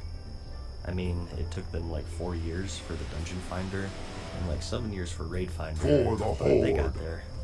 Funny to think that had they had the resources in vanilla World of Warcraft, they may have had something like a Raid Finder. I wonder how that would have affected the game. For the What would the Horde! queue times be for Naxxramas, where one of the fights required 8 What tanks? brings you Interesting here? to think about. Here they talk about We'll their lockout be at system, your back. which was also revolutionary at the time. When triggered, you have up to 7 days to finish it. This way, if all of your healers and tanks are at a wedding or bar mitzvah, you can just hold off for a day or two. Again, another thing that definitely wasn't standard at the time. The article itself mentions the Dark Age of Camelot and their marathon dungeon runs. You had to do it all in one run, which was unthinkable for guilds just starting out back then. I'll take his word for the Dark Age of Camelot. My personal experience, as you know, is a Star Wars Galaxies, and in that, like I mentioned in part 1, most of the dungeons were instanced. So, there were still marathons with enemies constantly respawning, and you had to go through it all in one go, and the bosses had really long respawn timers, which was a marathon itself, just waiting for them to spawn sometimes. Stay So, away from lockout timers. being able to return to the same run later on, just like a passcode for an old NES game. Another huge thing that we surely took for granted at the time. Now, here's something really hardcore. Some of the raid instances are actually behind dungeon instances. The Molten Core raid is actually within the instance of the Blackrock Depths, so when you die, you actually respawn outside the instance of BRD, which will have most likely regenerated many ugly things. At this point, hopefully you have a surviving warlock within the raid that can summon you back beyond the green door. That's right, at first, the only entrance to the Molten Core was inside of the Blackrock Depths, and you had to go through the entire dungeon every single time. It was only later that we got that handy NPC that teleported us back in. The Blackrock Spire portal that they're referring to was actually the Blackwing Lair raid. By the time that came out though, they realized it was a bit hardcore to clear through an entire dungeon every time you wanted to raid, so they just had that shortcut with the orb right from the get-go. The portal still physically exists within the Blackrock Spire. It's right behind Nefarian in the arena portion of the raid, but you can only get there with some equipping shenanigans. And they took this idea even further with the next Ramus raid in patch 1.11. I can't use that The yet. original planned May your entrance blades was never inside the dull. Strathholm dungeon to the left, entering Ridder's courtyard. I've been expecting There was this green you. portal with an impassable portcullis blocking your path. Again though, clipping through, you'd find a small structure directly under the raid, which you'd use to gain entry, but in similar fashion to the Blackwing Lair, they just moved Nextramus outside to the Eastern Plaguelands with a teleporter located underneath it. Here we have some nifty screenshots. The ghost of a Highborn, the elves who once ruled the Dire Maul when it was a great elf city called Elder Thalas. The Highborn spirits guard the magic treasures hidden within. The Tower of Karazhan in the Deadwind Pass is the former home of the great wizard Medivh. And Jaina Proudmoore takes one for the Gipper. And here they give some previews of some upcoming dungeons and raids, such as Dire Maul, the Eltric Valley, Ankiraj, the Blackwing Lair, Zul'Gurub, and Karazhan? Karazhan is an instance dungeon found in the Deadwind Pass. Only players of the highest level will be able to overcome the challenges Go held in within. peace. Unique in its design, it'll offer multiple sections, each of which play as a dungeon in and of itself, with at least 3 separate instance entrances. Okay, now this is pretty interesting. Karazhan in Vanilla World of Warcraft. They say that it was planned to be a dungeon, but I can't help but think that this is a semantic issue. Do they mean dungeon in the literal sense, as opposed to exploration, or by World of Warcraft's definition of a 5-man versus a raid, which is of course 40-man at this point? Well, regardless, it's pretty interesting to see that it was supposed to come out during vanilla. Imagine running it with 40 people at level 60. Actually, now that I think about it, it's not that hard. I always thought that it could pass as a vanilla raid. It had all of the conventions. A giant labyrinth with the crazy amount of bosses and trash, and it's the only BC raid not located in a BC zone. It was here since the start, but it was just locked up. The most people saw of it were the old Karazhan crypts, which may have been an entire wing that they ended up scrapping once they decided to save it for BC. I guess they either ran out of time, or after the game exploded in popularity, sort of realized that they had the potential for expansions, and just decided to stick it in the Burning Crusade instead. It's interesting to think about though, because if it were in vanilla, that means Malchazar wouldn't have been the final boss, since he's of course a Draenei, and they weren't a thing until BC. That leaves the question, who would the final boss be? Since they name dropped him, I can't help but guess that Medivh would have been the finale had it panned out. Of course, some Echo or Shade version though, since he's long dead by now. But how different things could have been. Speaking of which, in the description for Zul'Gurub, as you can see, it was originally intended to be for a group of 5. Of course, it later ended up being a 20-man raid. Pretty cool. Anyways, enough of PvE. Next up, we have some info on these crazy new instances called Battlegrounds. battlegrounds are also instances where players can compete against the opposing faction in a more organized way than in other areas of the world, and you can anticipate many different types of goals. Again, at this point, there really wasn't any point in PvP other than for the sake of it. No points, no ranks, no gear, so these brand new instances with actual objectives and rewards were highly anticipated, and a first look article such as this was quite valuable at the time, I'm sure. In our first battleground, the goal is to defeat the enemy commander, of course talking about the Altric Valley here. You can try to accomplish this by charging the enemy base, but that'll be extremely hard, if not impossible, unless you have an overwhelming advantage in numbers. A true statement back then, as there were far more NPCs and they were more deadly in general. It was impossible to just push on through, and the battles took forever. You'd be in one for like 8 hours, and then go to bed, wake up and queue again, and it's the exact same battle, and you may be pushed up a graveyard. So, over the years, as everything got nerfed, people adapted and started with the Zerg mode. Kind of funny that this is the actual strategy of the battleground today, after all of the nerfs. There's a silent agreement. Everyone just runs past each other and rushes towards the enemy commander to either win or lose as fast as possible. It's a PvP battleground without the PvP. It used to almost be like a theme park, if you will. For example, if you were the Alliance, you'd tame rams in friendly territory in the north, and then collect pelts from the Hordes area in the south, and if you did that enough, you could summon a contingent of ram riders to charge all the way from your base to the enemy's, oftentimes enough to turn the tides of battle. And, to an even bigger degree, giant elemental lords that you can summon by turning in items looted from enemy players. They'd lay waste to everything around them, and if both factions summoned them at once, it was something out of a Godzilla movie. They say it right here, actually. Quests will play a major part in PvP battlegrounds.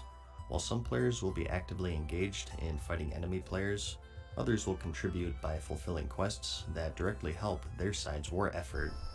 One of the earliest quests that you can complete to help your cause is finding mounts to create NPC cavalry units. Alliance get rams, and the Horde get frost wolves. And here we have some cool screenshots of some classic footage back then of players pushing through the front lines and fighting some NPCs. This took me like 2 hours, but I actually managed to retrace the steps to all 4 of these screenshots. It's kind of tough because this was pre-release obviously, and they actually changed a lot of the terrain, so I was wandering around chasing ghosts longer than I'd like to admit. For example, right here at the Iceblood Graveyard, it looks like initially you could just climb right up to the resurrection point, but since that was pretty imbalanced, they cut it off by creating some hills here as a barrier. The other ones were pretty straightforward though, just some differently placed trees and such, it looks like. Honor points are the reward for doing well at PvP. You can think of them as PvP experience points. Prior to their existence, there was no rhyme nor reason to PvP activity, and griefing was rampant. Oh yeah, that'll totally disappear now that players are rewarded for PvP. While that'll probably continue, the honor point system will at least give some players the incentive to play nice when they're massacring one another. Oh, I'm sure they will. It's quite fleshed out as they go on to describe the dreaded rank 14 system. These ranks are what confer you different benefits such as vendor discounts or special gear and new computer chairs, since yours probably looked like this if you're crazy enough to grind all the way to the top. That's something I'm very curious about for Official Classic. How are they going to handle the old rank 14 PvP system? They said that they were going for an authentic recreation, so that means it'll probably be in there, but I wonder how they're going to handle stuff such as account sharing, which was rampant during the time. For those who don't know, the rank 14 grind was insane. To rank up, you had to get more honor points than your fellow faction members, and only a certain amount could rank up each week. So naturally, the grind was all relative, and the time investment was as big as how much everyone else was playing, in essence 24/7. The points were tallied each week, and the people who played the most advanced, and the people who wanted to sleep instead regressed and they lost rank. Account sharing, sabotage, social engineering, win trading. It was a sight to behold, and from the looks of it, something we'll see again. And lastly, they go over the new world event system, which was also quite revolutionary at the time. As they say, there's not really an MMO that's doing anything similar to what we're trying to do with our world events. It really gives a dynamic feeling to the world, and really keeps on using this content over time approach. We want to make the world feel that much more living and breathing. If they're thinking about regular annual events, they must be pretty confident that World of Warcraft will see an awful lot of seasons come and go. If they can produce a continuing flow of new and quality content akin to what they started off with though, they can pretty much bank on that. And that's it. Battlegrounds, new instances, the honor system, world events, all of this stuff would slowly roll out as promised. Remember, this was March 2005. The honor system was released in patch 1.4, which arrived just 1 month later in April, and following that, the Altrek Valley came out along with Warsong Gulch in patch 1.5, which was 2 months later in June. And the next raid, the Blackwing Lair, was released 1 month after that in July. As for the comment of if they can produce a continuing flow of new and quality content akin to what they started with, it seems like they did a pretty good job, don't you think? That's about all I got for you though. Again, if you want to read all of this for yourself, I'll have a link in the description, so check that out. If you'd like to suggest articles, go ahead and I'll see what I can do. I hope you enjoyed this trip through time, like the video if you liked it, and I'll see you in the next one. Peace.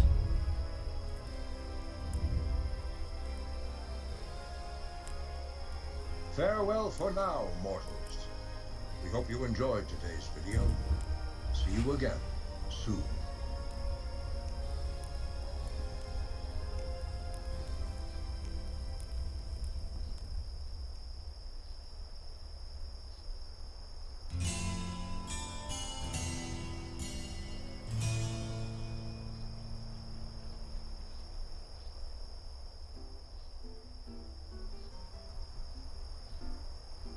Hey guys, what's up? Mad Season here, back with another video for you. The winner of this month's poll is the next part of my patch by patch coverage of World of Warcraft. We're still in the pre-release state of the game, which holds many interesting artifacts from the past. In the last one, we covered point 7, which had things such as the old skill point system, the addition of resistances, mounts, the postal system saw the light of day, and much more. Quite the big patch. Patch point 8 was quite sizable itself, with quite a few huge features being added to the game, the first of which being the auction house. Auctioneer NPCs have been placed in each major city. They're faction specific, allowing Alliance characters to trade with other Alliance characters, and vice versa for the Horde. We talked about this very recently in my computer games article actually. Although Blizzard weren't the first to have something like this, they were probably the ones to optimize it. Before this, in most MMOs, to trade items, you'd have to bark in some sort of trading channel, or post on the forums or whatever, so having a vehicle to host all of your stuff and serve as the middleman, believe it or not, was cutting edge at the time.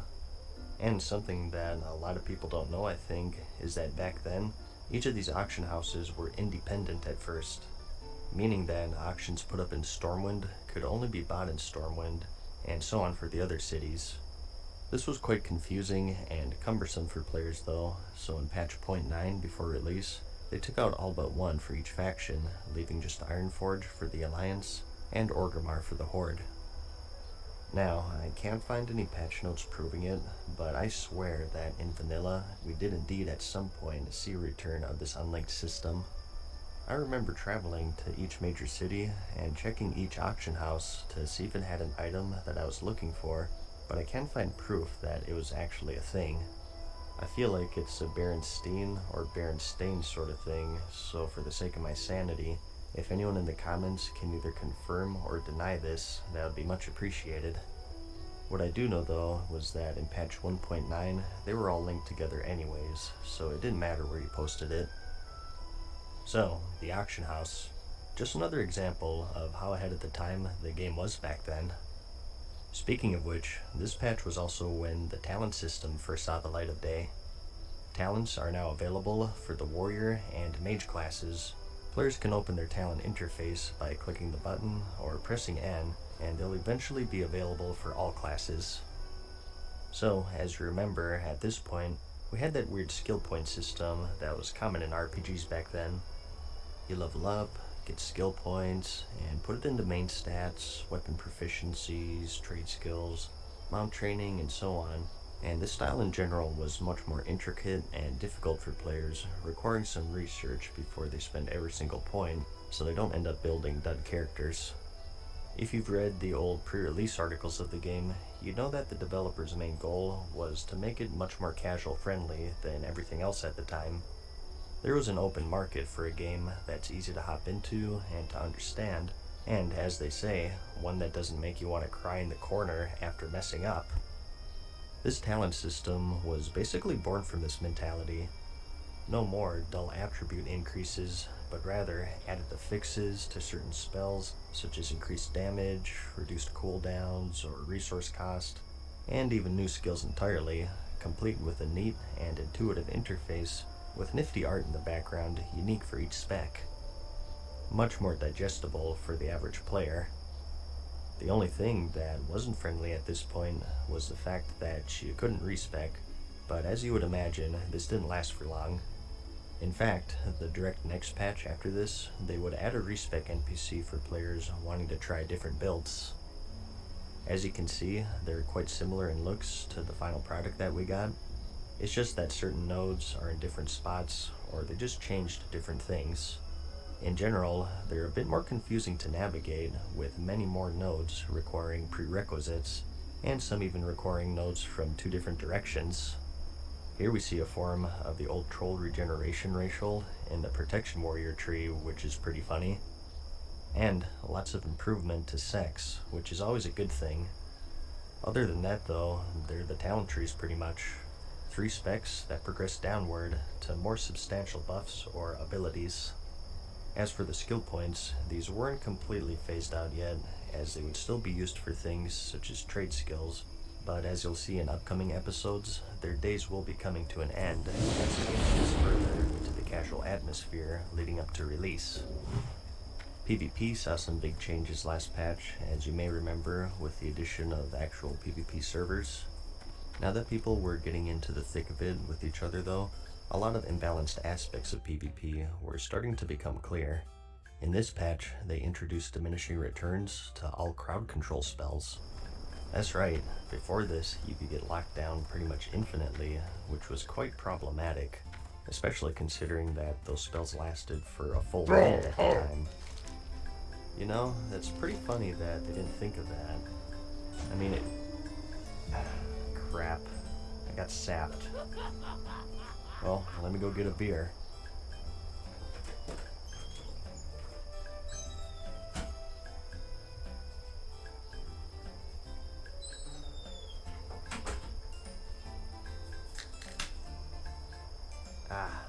Love PvP.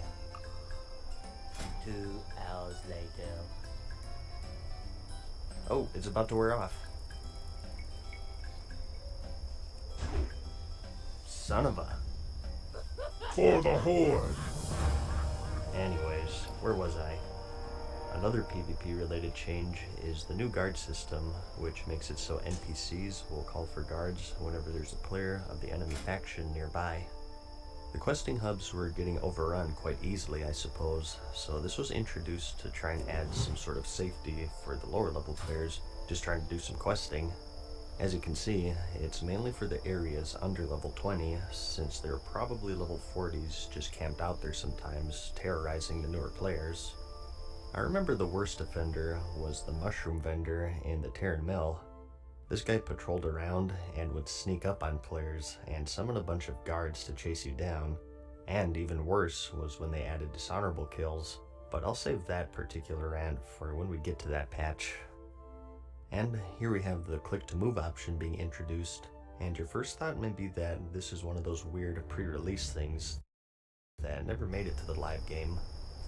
Well, it isn't a live game in fact. It's just that barely anyone knows about it. If you go into the interface and then the mouse menu, you'll see it right there, and if you choose, you can click to move your character. And just how in the last patch, the level cap was raised to 45, Point 8's on increased to level 50, so just 10 more from the cap. And of course, some new zones and dungeons were also added for players to explore, and that's Ashara, the Blasted Lands, and the Searing Gorge's zones, and the Sunken Temple, and the Razorfen Dens as dungeons. Blasted Lands was quite the iconic zone, of course holding the Dark Portal, which was featured in the RTS games. Here's what it looked like in its patch Point 8 state. And at this point, with these beta maps, I'd like to point out just how segmented the world is. This is the orange zone, and next door is the green zone, and there's the dark forest zone, and next to that is the swamp. Looking at the map, it's quite the color palette, and transitioning between the zones made you feel like you're entering a new world, since it was such a different setting. It really made the world seem that much bigger, and you're always wondering what's around the next corner. The funny thing about Ashara though, was that even at release, it was pretty much unfinished, and it would remain unfinished all the way until the Cataclysm expansion nearly a decade later, if you can believe it. Halfway through designing the zone, the developers realized that they kind of screwed themselves since it was a nightmare to navigate geographically. It was basically a giant cliff and a chasm, and if you fell down there, forget it. The zone was filled with elite enemies, and finding a way back up was extremely difficult if you didn't know the lay of the land.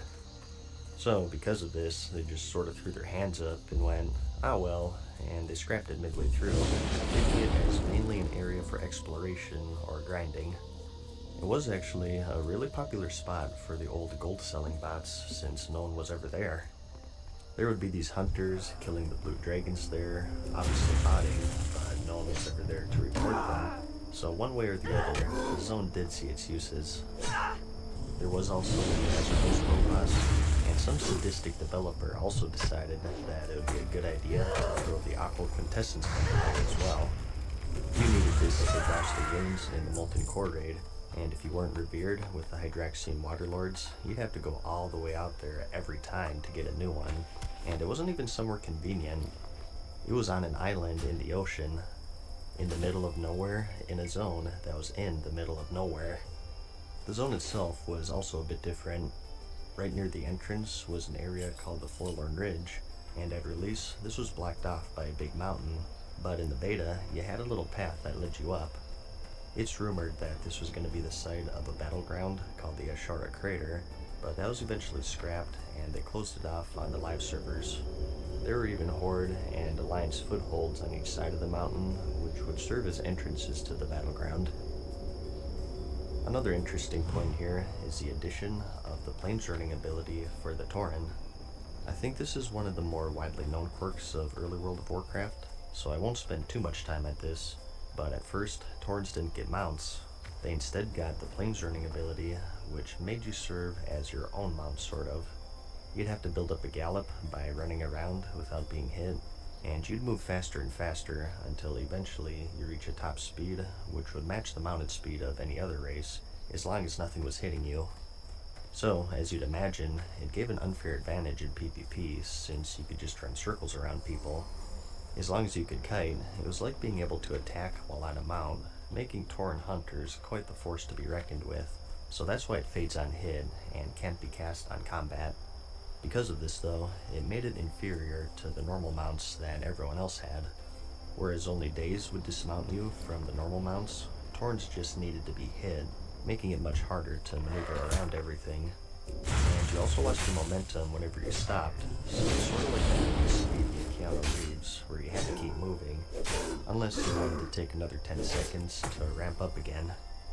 It would trigger unintentionally when walking up to enemies, so people would facepull by accident from the unexpected speed boost, so it was eventually scrapped since there were so many annoyances tied to it. A remnant of planes running did remain though. Some of you may remember the Samantha Swifthoof NPC patrolling the roads of Stranglethorn Vale. She was intended to be involved with teaching Tauren players planesjourning somehow, and when they scrapped that, they forgot to remove her from the game as well. leaving her to patrol the jungle and scare lower-level Alliance players. Speaking of mounts, another interesting change here is that the mount speed in general was increased, significantly in fact. Considering that the normal mount speed was just 60%, I'd wager that before this, it would have been around the 30-ish to 40-ish range. Can you imagine grinding to 40 back then and gathering up all of your gold, and finally you can make use of the new amazing mounts, and you're getting outrun by a hunter who aspect of the cheetah. There were also a bunch of class balance changes, as you expect. I'll cover the highlights, such as the addition of polymorph for mages, which would end up being one of their signature spells. Just in time for that diminishing return change too. And this was also when they got their portal spells, which let them and any raid members fast travel between major cities, which was a godsend back then. Unless you had the mages who would open up a portal to Darnassus at the end of the raid just to troll people. And something interesting for rogues is that their black ability was removed. That's right, rogues used to be able to equip shields back then. Well, to clarify, there were actually two shield types, called shields and bucklers. The burly classes, such as warriors or paladins, used the shields, and the rogues used the bucklers, which were less cumbersome and typically had agility-based stats on them. And not just them, but even hunters could use them up until this patch. In point 8, however, they took bucklers away from rogues and hunters, and they melded them into the shield armor type to simplify things. Some remnants of defensive rogues did remain though. Remember those old Defias that used shields back in the day? That's what certain rogue players would have looked like had they been inclined for survivability. And the rest system was also still going through some changes. In this one, they finally landed on the release version, which was just 2 states. Rested at 200% XP and normal at 100%, so it took a while, but we finally got there. As always, there's a lot more, but I mainly just wanted to hit the highlights for you. If you'd like to give these notes a read through yourself, I'll have a link in the description. I hope you're enjoying this series so far. I think this could be a nice thing to try and do once every month, sort of emulate the time between these patches as they were released way back when. That could be neat, I think. Anyways, I'll sign off here. Like the video if you liked it, and I'll see you in the next one. Peace.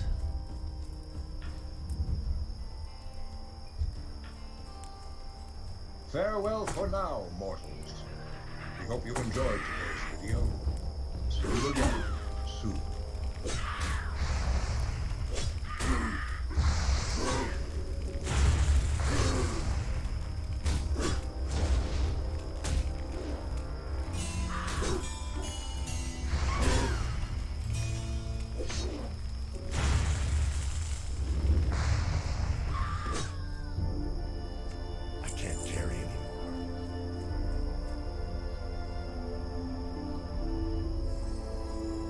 Oh, come on.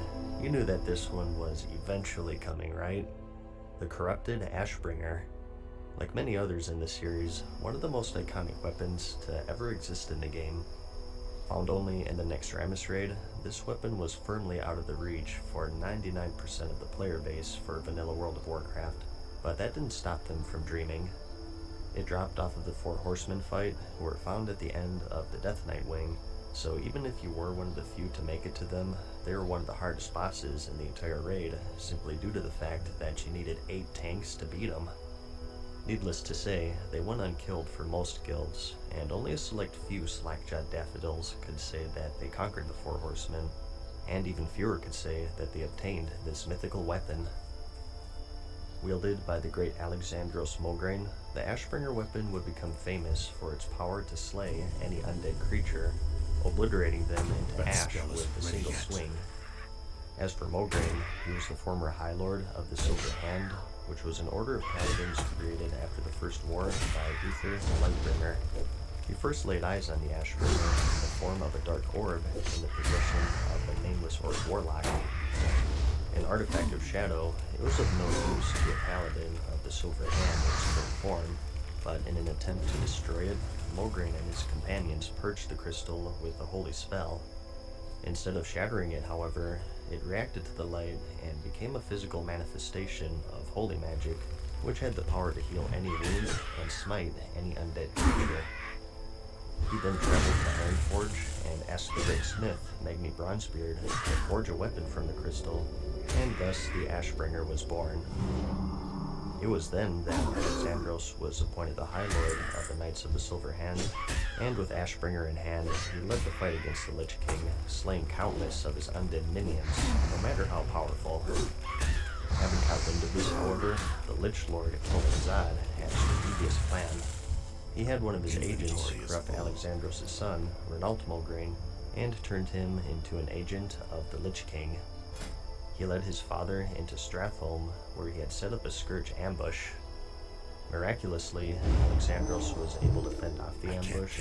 However, after battle, in complete exhaustion, he dropped his weapon, leaving himself vulnerable, and by the hands of his own son was slain. It was then that the Ashbringer was corrupted into the dark form that we saw in game. Alexandros would wield the corrupted blade in death, but this time as an agent of Kel'Thuzad, the very lich who turned his own son against him. He was one of the 4 horsemen that you faced in the fight, his companions being Thane Corthez, Lady Blamio, and Sir Zeliek, all former paladins who fell at the hands of the Scourge. As I said, a relentlessly difficult fight at the time. Each horseman had a stack of debuff that would eventually one-shot you, so typically, guilds used a strategy of employing 8 tanks, taunt swapping in order to grab too high of stats.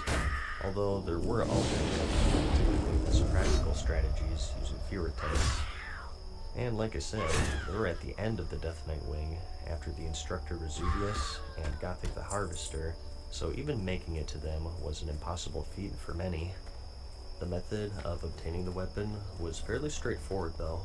It's not like Atiesh, where you had to collect a bunch of splinters and then go on this quest chain. It simply dropped from the fight. So definitely more common than the legendary staff, but it did have some unique properties. It was a pretty impressive 90 damage per second weapon with a slower 3.6 speed, which is what you wanted back then, and it was also one of the few weapons that had negative stats. It cursed the wielder with a penalty to stamina, which was definitely sizable, and it also had critical strike and a lifesteal proc, and most interesting is the affix on equip. Inflicts the will of the Ashbringer upon the wielder. This triggered a curse upon the player, and they would occasionally hear whispers in their head from Mulgrain's damned spirit itself.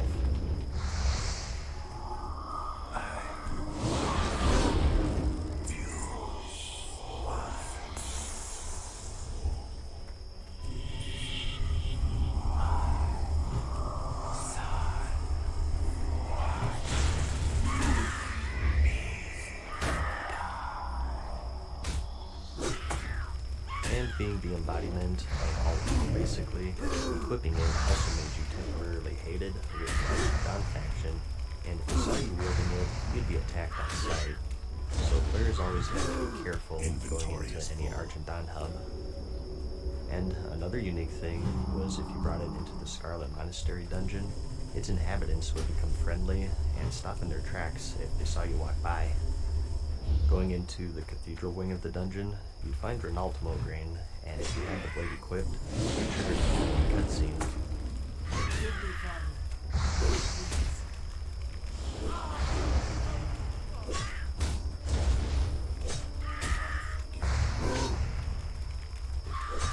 And furthermore, if you enter the secret chamber holding the High Inquisitor Fairbanks, who bore witness to Alexandros' death, you redeem his spirit and unlock a special dialogue where he hints that you may be able to restore the weapon to its former glory by seeing his other son in the Outland. This fueled one of the biggest questions in gaming history, and that was, can you obtain the original Ashbringer in vanilla World of Warcraft? I remember at the time, when the raid first came out, people were going nuts, crawling all over Azeroth, trying to find the secret in purifying the blade. Of course, the Outland wasn't out at this point. The Dark Portal was just an ambient structure in the Blasted Lands, and Fairbanks himself didn't even offer a quest. But that didn't stop players from scouring every pixel in the entire game. What's worse was the fact that the weapon did actually exist in the game's files, but it was only spawned through join commands.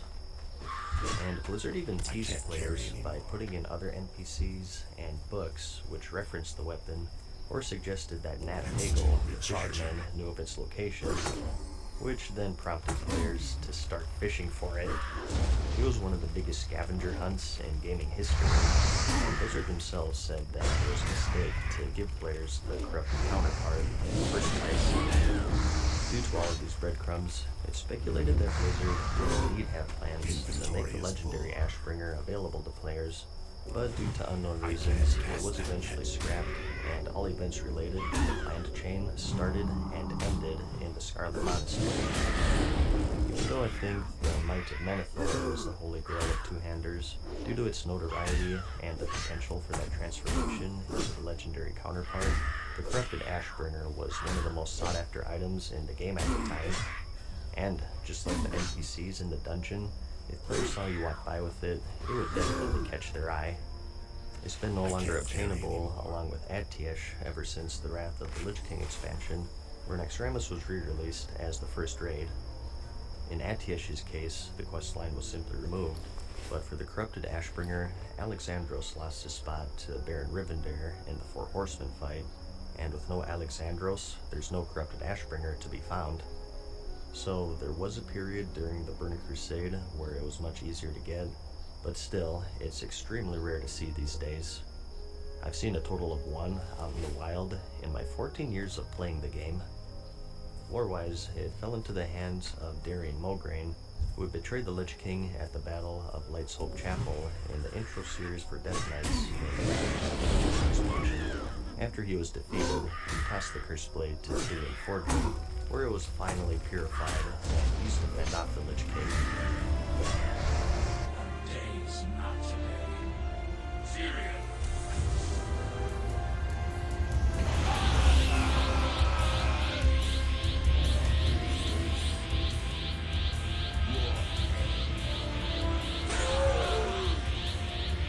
And as you may know, in the Legion expansion, the purified Ashbringer was given to players as their artifact weapon, and the corrupted Ashbringer was an unlockable alternate appearance through fishing. Hey, everything came full circle after all. It's left behind quite a legacy. Like many others in this series, it saw its own card in the official trading card game, and it also saw a crossover with a movable weapon in Blizzard's action RPG game, Diablo 3. So, the corrupted Ashbringer. Here's to the lucky few who can say that they're owners of this classic weapon. Quite the huge story behind an item that was ultimately a simple drop from a raid boss. All of the drama and mystery that surrounded it really overshadowed the weapon itself, but it makes it all the more interesting, I think. An epic tale for an epic weapon, so it surely deserves its own place in Azeroth Arsenal. I hope you enjoyed the video. Like it if you liked it, and I'll see you in the next one. Peace.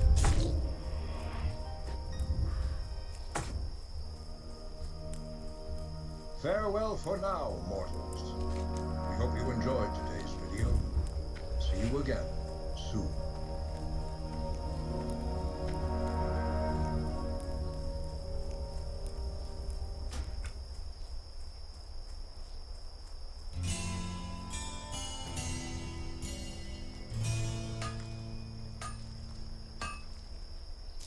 I can't carry anymore.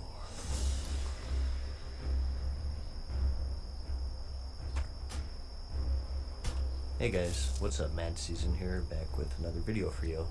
So, you've decided to join many others in the world of Azeroth as it was in 2004 to 2007, referred to as Vanilla or Classic. I'm sure you have many questions, the biggest of them probably being, what class should I play? As you would imagine, classes have changed and evolved in a huge way over the years, almost unrecognizable from Classic to current. So in this video, I'd like to give a brief rundown of each one and go over their roles, responsibilities, niches, perks, and just how they play it as a whole. Now, this is a pretty exhausted subject on YouTube, I think. Class guides are all over the place, but something I've noticed is that they're usually more aimed for the hardcore audience, with most of the talk being about the end game and tier lists for DPS, healing, or tanking, aimed more at people who've maybe played on private servers for the past several years, or at least have a base knowledge of the game in its vanilla state. So since that's been covered really well by people much more knowledgeable than I, for this video I want to take a much more casual approach, assuming that the last time you played Classic was 12 years ago, or maybe you never had the chance to play it at all. I'll go over each class in the endgame and talk about their responsibilities and what roles that they generally landed in, but I won't go super detailed and get into spreadsheets or anything like that. So if you're looking for a very high level detailed guide with class rankings and whatnot, you probably won't find this video very enlightening. But if you just had the thought of, I'm not sure what class I want to play, let me search YouTube, this might be helpful to you. At least that's what I hope. The first thing I'll say is that each of these classes in the game have very specific roles that only they can fill. It's one of the more defining aspects of vanilla actually. Today, things have sort of melded together.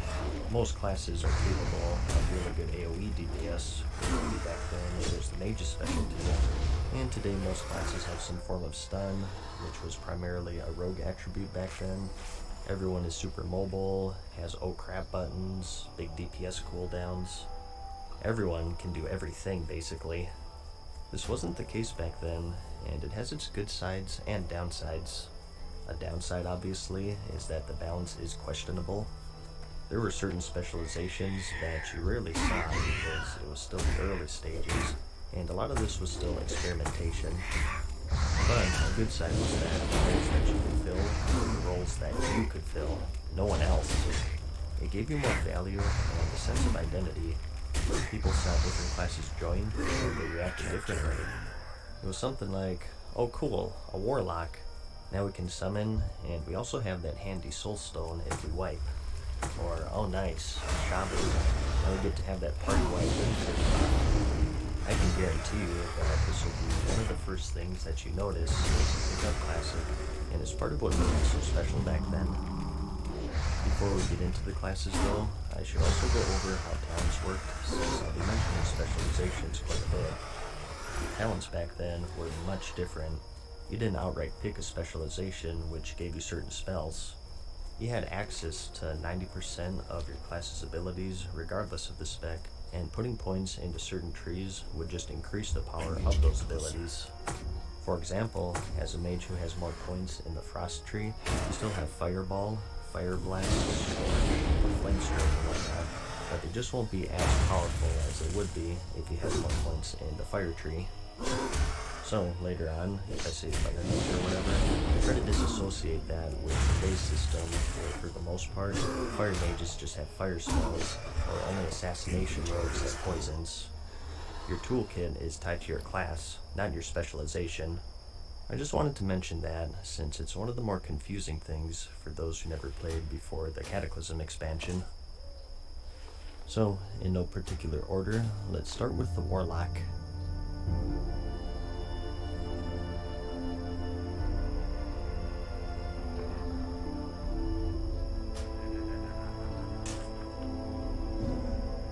This is a pure DPS class that specializes in shadow and fire magic, and is supported with a wide variety of curses and other afflictions to wear down and debilitate your foes. You also have access to a varied selection of demons to accompany you in your journeys, each with their own role to fill. Their three specializations are Affliction, Destruction, and Demonology. Affliction improves your damage over time effects to give your enemies a slow but steady death, and Destruction more focuses on your big hitter spells such as Shadow Bolt, or the instant cast of Shadow Burn, a more direct way of dealing damage, with big crits and much more volatility compared to Affliction. And as for Demonology, as you'd guess, this is the ability to summon demons, increasing their health, damage, and much more. As for your roles, Warlocks are the ultimate game class. They're just great to have in the party. They're the only ones who can summon allies, which is especially important back then, since meeting stones didn't summon, and with no flying, traveling was much more cumbersome in general. Their soul stone was quite unique and much more valuable back then as well. Only this and druids had the ability to resurrect during combat, although back then you had to apply the soul stone before the target died, so sort of a preemptive battle res. Most of the time though, you just do it on a healer, and they only used it after a wipe so they could res up and save everyone a run back. I can't carry They're also the only class that can reliably crowd control elementals with their banish spell, which was castable in combat and has no cooldown. You pretty much needed warlocks for the guard fight back then in core. You had a bunch of things running around, also had a bunch of tanks. It would be wise to have a few warlocks on banish duty. They arguably have the most useful debuffs in the game, with curses that reduce the resistances of enemies, so all of your spellcasters can pump out more damage. Their Fierce spell is one of the better crowd controls, particularly for PvP. It's castable in combat and at range with no cooldown, and it didn't immediately break on damage, which made it very tough to deal with. And another defining spell is their Life Tap, which trades life for mana. Mana management wasn't just a thing for healers back in the day. DPS also had to use their resources wisely, or risk being unable to cast anything. Today, most DPS classes have it just to have it. It's inconsequential 99% of the time. The one exception, I think, is the Arcane Mage. So, if mana management isn't something that you're too keen on, Warlock is a great choice for this spell alone. It gave them an edge over other classes in the game. They could also make hellstones, which were just as valuable back then as they are today, vital to have, but realistically, you save them for their tanks, or soul shards to make. Which brings me to my next point. A quirk with warlocks back then was that their soul shard system wasn't tied to your character like how it is now. Rather, it's an inventory item, and to gather them, you have to be draining the soul of the target when it died. Certain spells require these soul shards to cast. The Ritual of Summoning, Hellstones, Soulstones, every demon summon, excluding the Imp, and even combat spells such as Soulfire and Shadowburn. These took up an inventory slot, and back then, as infamous as it was, they didn't stack, so you were constantly playing this game of keeping an ample amount of these shards to make sure that you could cast all of your spells and make your stones and whatnot, and at the same time trying to save space for quest items and loot. So, some will find that aspect frustrating, but they're just so useful to have that it's a little worth it, I find. If your goal is to make friends in this game, I always say to make a tank, a healer, or a warlock. Any of those, and your friends list should fill up pretty quickly, because people will always want you around. So, for endgame, you're a great support class. You have great prospects in both PvP and PvP. Rating-wise, you are hindered a fair amount due to the debuff slot limit. Back then, your whole raid was limited to 16 debuffs on one target, so being a class that has a wide variety of damage over time spells and other debuffs, you may feel quite restricted in the raiding scene. If your focus is raiding, I think most warlocks moved away from the affliction tree because of this limit, and they're still do alright for themselves. But again, that's mainly raiding I'm talking about here. Casual dungeons and PvP, it's no holds barred, so you're free to do whatever you want. Because of this, they're quite deadly in the PvP scene. You just have so many choices of abilities to cripple or encumber your enemies, and with mastery of all of your demon summons, you could overcome nearly any obstacle. So, just a great utility class, while still having some bite for actual DPS, which is why I like him so much. Since we're talking about DPS here though, another hugely different thing in Classic we need to talk about was threat. Today, it's really just the tank's responsibility to hold aggro on everything, and pretty easily done at that. You taunt it, and you have it forever, unless you forget to press buttons. However, back in vanilla, it was more of a group effort. Remember that old life animation? Very, very slowly. Now, by slowly, I mean fucking slow. If you get aggro, it means you're going to lose 50 XP because you didn't know. He wasn't built. Threat was much harder for tanks to get, and if the DPS went all to the wall, it could very well get aggro from the tank and wipe the entire raid. My guild personally did the 3 Sunder rule. Warriors had the Sunder armor ability, which was the main threat generator, and it stacked to 5, and usually when they got to 3, you were okay to start DPSing. Not necessarily pop all of your cooldowns and go ham, but you could at least start to ramp up at this point. So you have to take this into consideration when talking about DPS. Warlocks do great damage in the later tiers. Their shadow bolts hit extremely hard, but the downside is that they have little to no way of reducing the aggro other than just attacking. There is an argument to be had between having medium damage and good aggro control versus high damage and no aggro control, so definitely consider that if you're looking for the class that deals the most damage. It's a double-edged sword.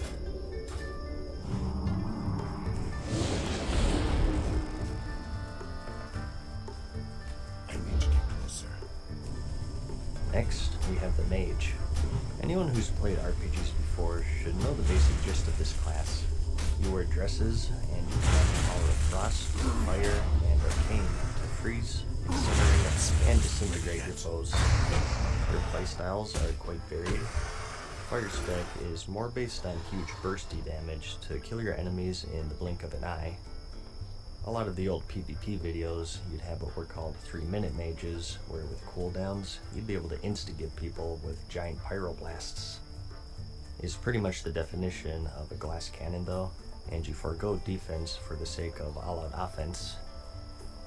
If that's not your style though, you also have Frost, which is much more methodical and more catered towards defense through slows, roots, and barriers. You have much more control in general compared to the fire spec.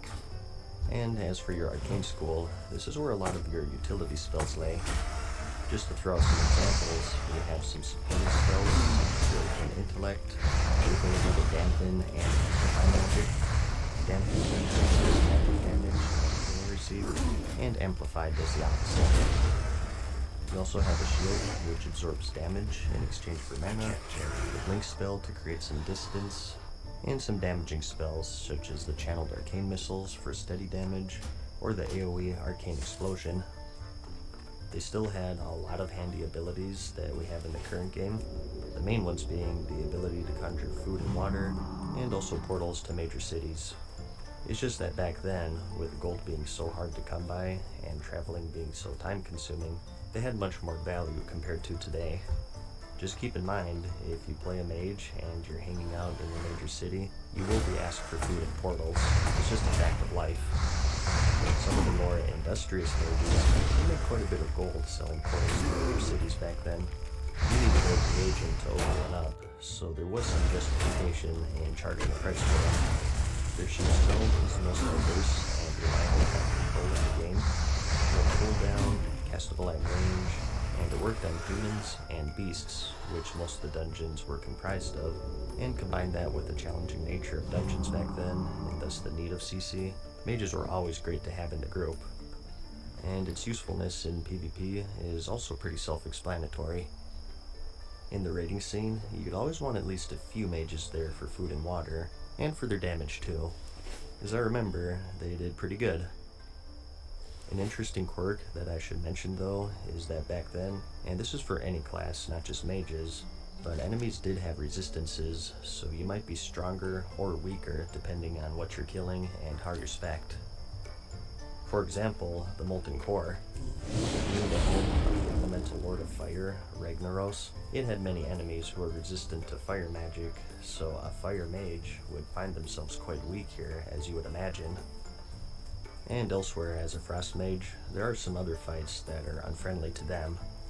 It makes sense if you think about it, especially if you played the old Final Fantasies where you had to find an elemental enemy's weakness. It's just one of the old RPG elements that I thought was worth mentioning. Since mages have access to 3 schools of magic though, they can adapt a bit better than other classes. Whereas Warlock is made with shadow and some fire, you can use fire, frost, or arcane, which gives them an edge in certain fights.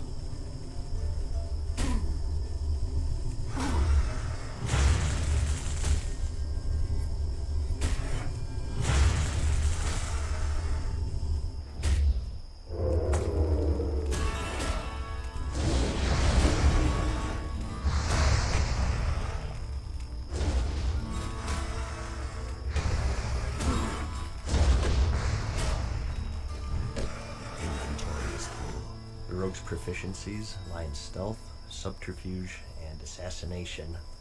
They have a wide arsenal of stuns, slows, poisons, and other debilitating effects to ensure that they're always in firm control of any skirmish that they come across. That is, if they so choose to engage.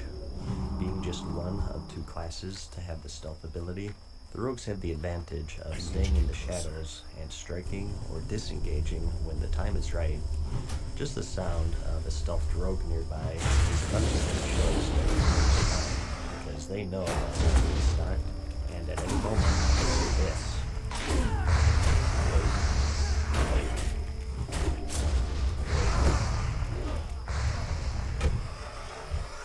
If your goal is to make other players angry and snap their keyboards in half, this is the class for you. They're offensive juggernauts, holding a wide variety of robust cooldowns to kill their enemies in the blink of an eye, and at the same time, many abilities and traits that make them extremely evasive and nimble. Because of this, they're extremely deadly in PvP in the right hands, and are considered among the best as DPS in the PvE scene as well. They use the energy and combo point system. You build up energy over time, and you have combo point builders and spenders as your resources. You have 3 specializations to choose from, and that's assassination, combat, and subtlety. The combat rogue is a toe-to-toe swashbuckler designed to simply overpower your target, typically focusing on one-handed swords or maces, but there were some dagger builds as well. Usually though, if daggers were your weapon of choice, most of your points would land in the assassination or subtlety trees. Assassination increases your burst damage and improves your poisons, and subtlety refines your stealth and your ability to sneak through the shadows, as well as giving you more cooldowns to set up more efficient kills. As for some of your specialties, you have the ability to pick locks, make certain dungeons easier, or let you open lock boxes. This is another skill that players will make gold from, offering to open lockboxes for a small sum. Another perk of them was that to use stab or ambush abilities from them, you actually have to be behind your target. It does make sense. It is called backstab after all. So positioning was key, and if you or your opponent was lagging, PvP would be quite tricky to pull off sometimes. And as for leveling, as you would imagine, most rogues would invest points into the combat spec. It's hard to backstab when enemies are constantly facing you. They're also the only class that can disable traps, making them quite good for PvP, but even in certain areas in PvE as well. They have a wide variety of poisons at their disposal, as I said. In Classic, he actually had a whole profession to craft them. Direct damage, damage over time, slow, healing reduction, casting speed increase. Pick your poison. They're applicable on the fly, so you can adapt to any situation that's presented to you. And going into more detail with their evasiveness, defensive capabilities, you have sprint, which increases your movement speed, evasion, which increases your ability to dodge, and vanish, which immediately puts you in stealth to hide yourself from your enemies. With these cooldowns, you can escape just about any situation, which is another reason why they're so deadly in PvP. Being able to choose your fights gives you such a huge advantage. Compared to other classes, they don't have as much utility in the realm of group buffs or long-lasting crowd control. Their weaknesses are they're cooldown dependent, and as far as everyday dungeon crowd controlling is concerned, they just have sap, which is only usable on humanoids, and without a certain talent, it breaks you out of stealth upon cast, which also makes it quite dangerous. I remember back then, sometimes to get in groups, people wanted me to have points in improved sap, but since it was quite deep into the subtlety tree, I never had it since it would hurt me in raiding, and respeccing back then was very costly. Their main saving grace is that their kick ability was the most reliable interrupt in the game, having a short cooldown and castable anytime as long as you had the energy. But where they maybe aren't as useful compared to a warlock or a mage in group utility, they make up for in pure raw damage. They're famous for being one of the powerhouses of vanilla, and one of the reasons for that is because they excel at aggro control. They have the Feint and Vanish abilities in their toolkit, which complements their potential for high DPS really well, because you have more freedom with how much you can actually attack without pulling aggro and wiping the entire raid. That's the main reason why I liked Rogue so much back then, and why I rated this one for most of vanilla. So, PvE or PvP, you just can't go wrong with them. Truly a class to be feared when played properly.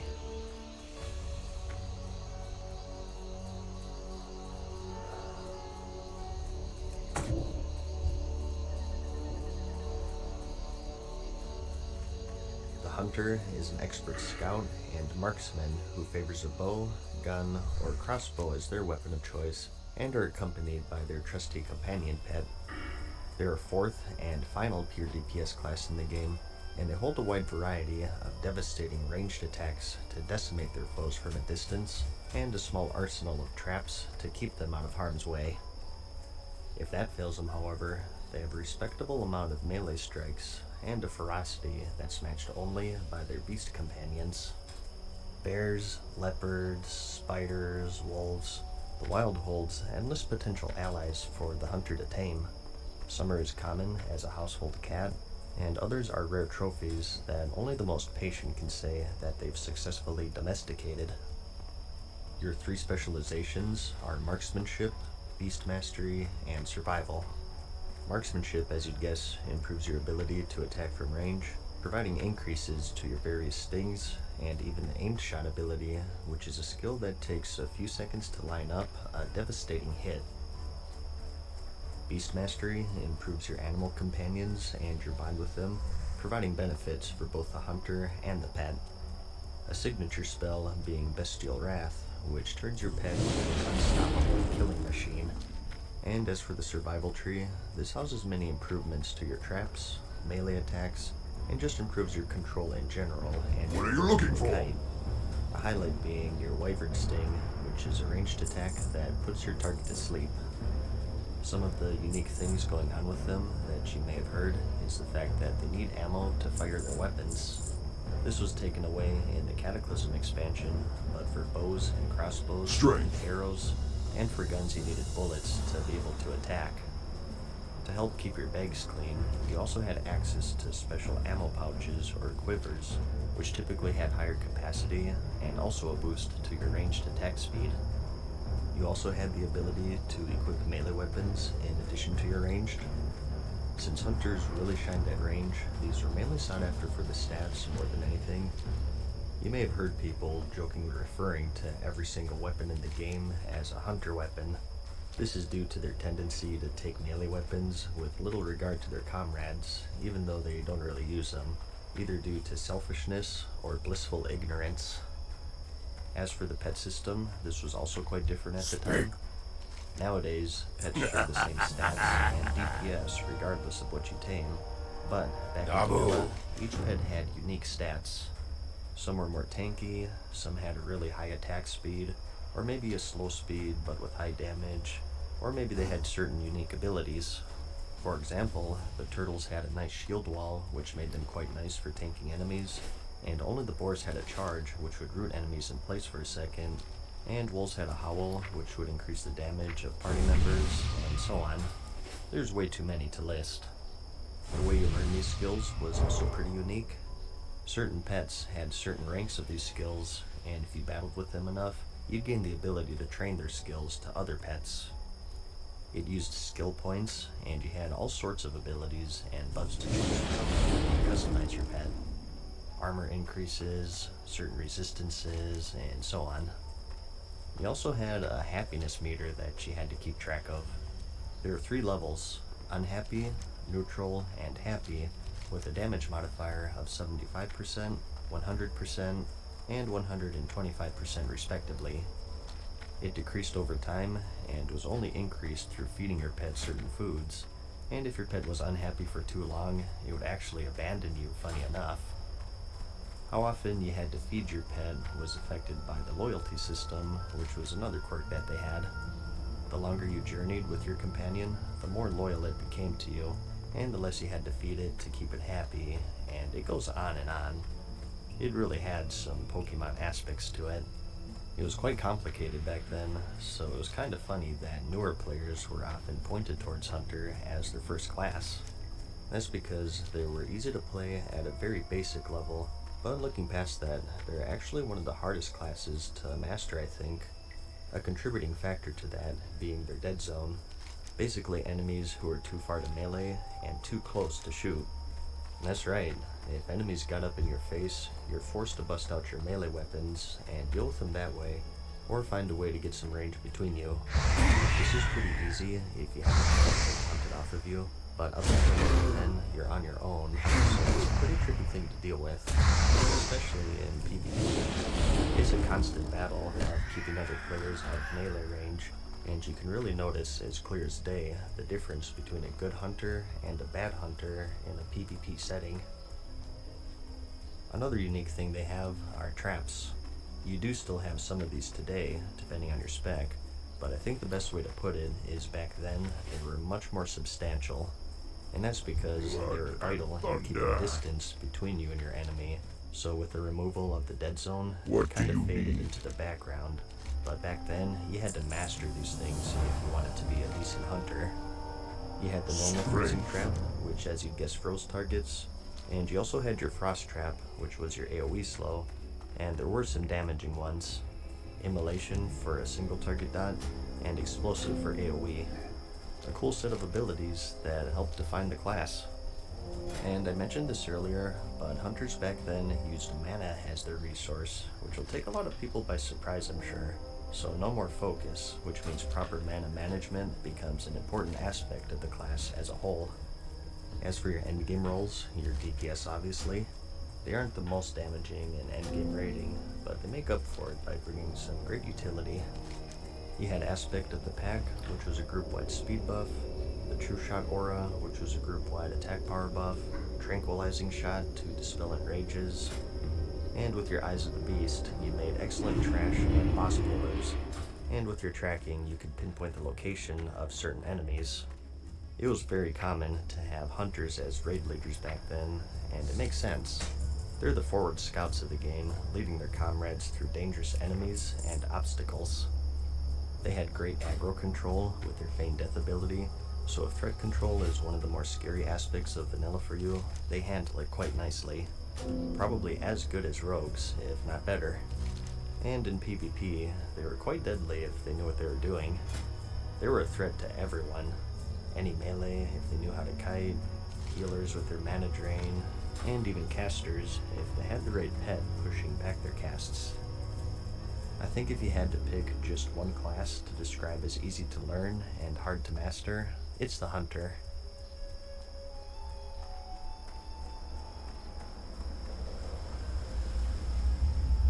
Greetings, traveler. We shall meet again. War. War never changes. Since the dawn of humankind, May the eternal when our ancestors first discovered the killing power of rock and bone, blood has been spilled in the name of everything from God to justice to simple psychotic rage.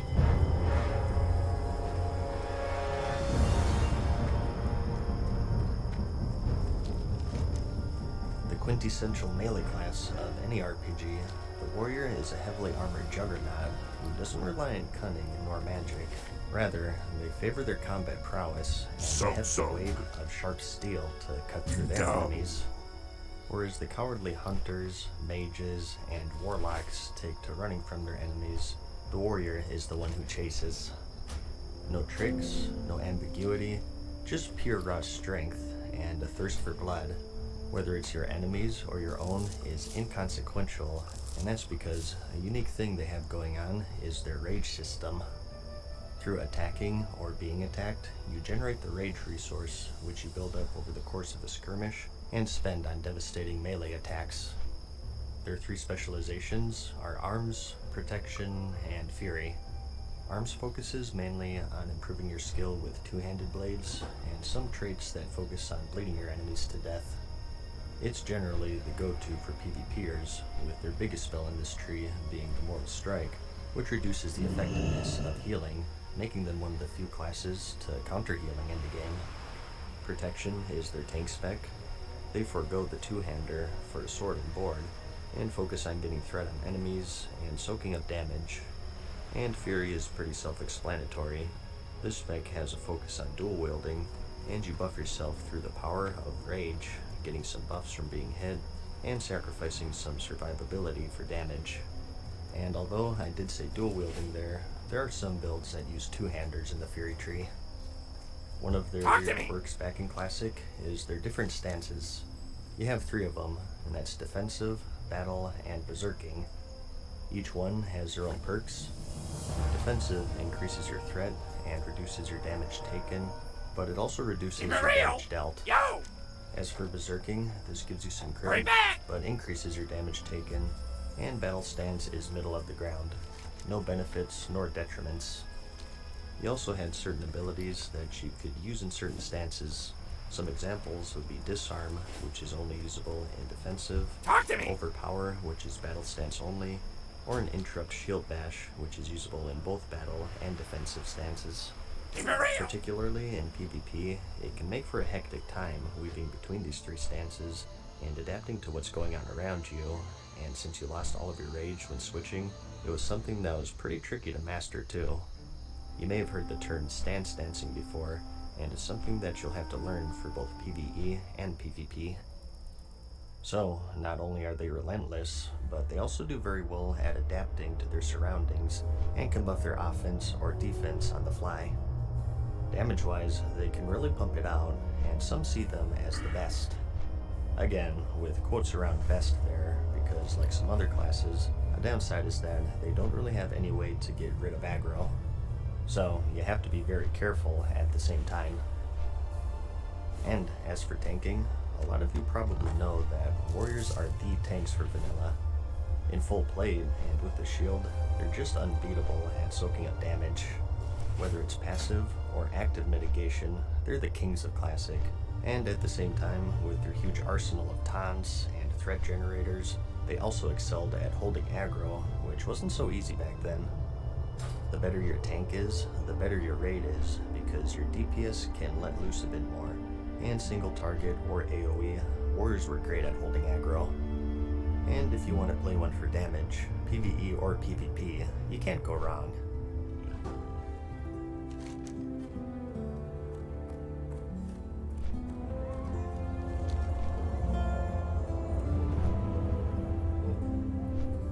Calling upon the power of holy magic to protect and replenish their allies, the priest has the reputation of being one of the most resourceful healers in Classic.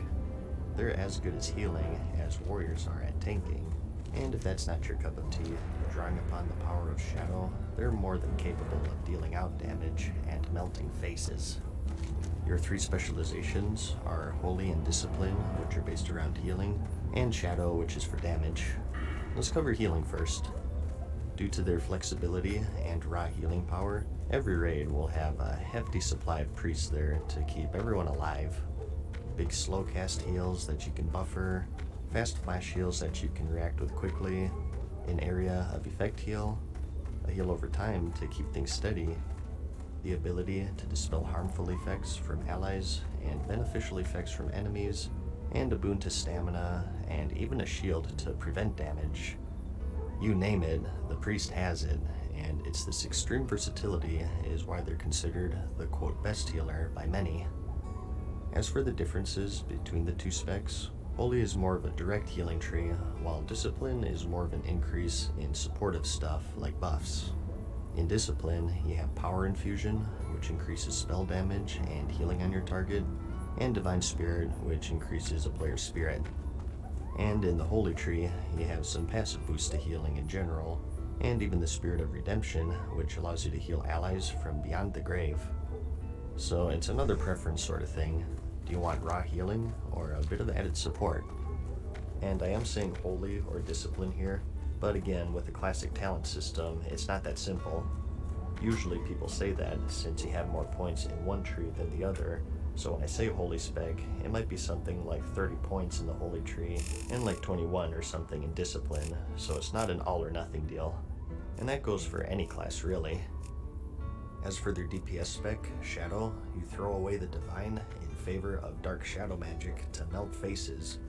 The way you deal the damage is pretty varied, kind of a hybrid between Loktar. warlocks and mages in a way. You Strength. get a damage What over time, brings you a hard here? hitter, and a channel spell, so it's a nice mix for a lot of people. And with shields and the ability to Go in heal if you peace. step out of shadow form, pretty good survivability too. Because of all of this, they're juggernauts in PvP. I actually fear them more than rogues, if I'm gonna be honest. They do have a spot in raiding, but their biggest weakness is their mana. They run out quite quickly, so I personally saw them very rarely in my guild. I do know that they give a nice debuff that increases shadow damage taken, so you probably want at least one Shadow Priest in the raid for that, if nothing else. So you do have an important role to fill in the PvE scene. A quirk with them is that shadow form that I mentioned. Zug zug. Today is just something that you want to have on because Strike. it gives you some spell damage.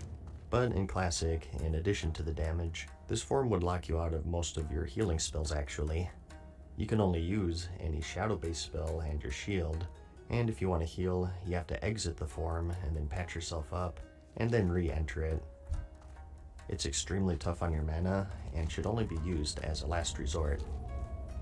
So, replenishing allies with holy spells, or torturing foes with dark shadow magic. The ultimate yin-yang class that packs a punch on both sides of the coin. Go with honor. The jack of all trades and the master of none, the druid is the ultimate hybrid class of the game. Being one with nature itself, they can take on the form of many different beasts to adapt to any situation. The healer goes down, or they run out of mana in a dungeon, back up a bit and spot heal. Or maybe the tank went down, so you just go bare form, pop cooldowns, and try to weather the storm.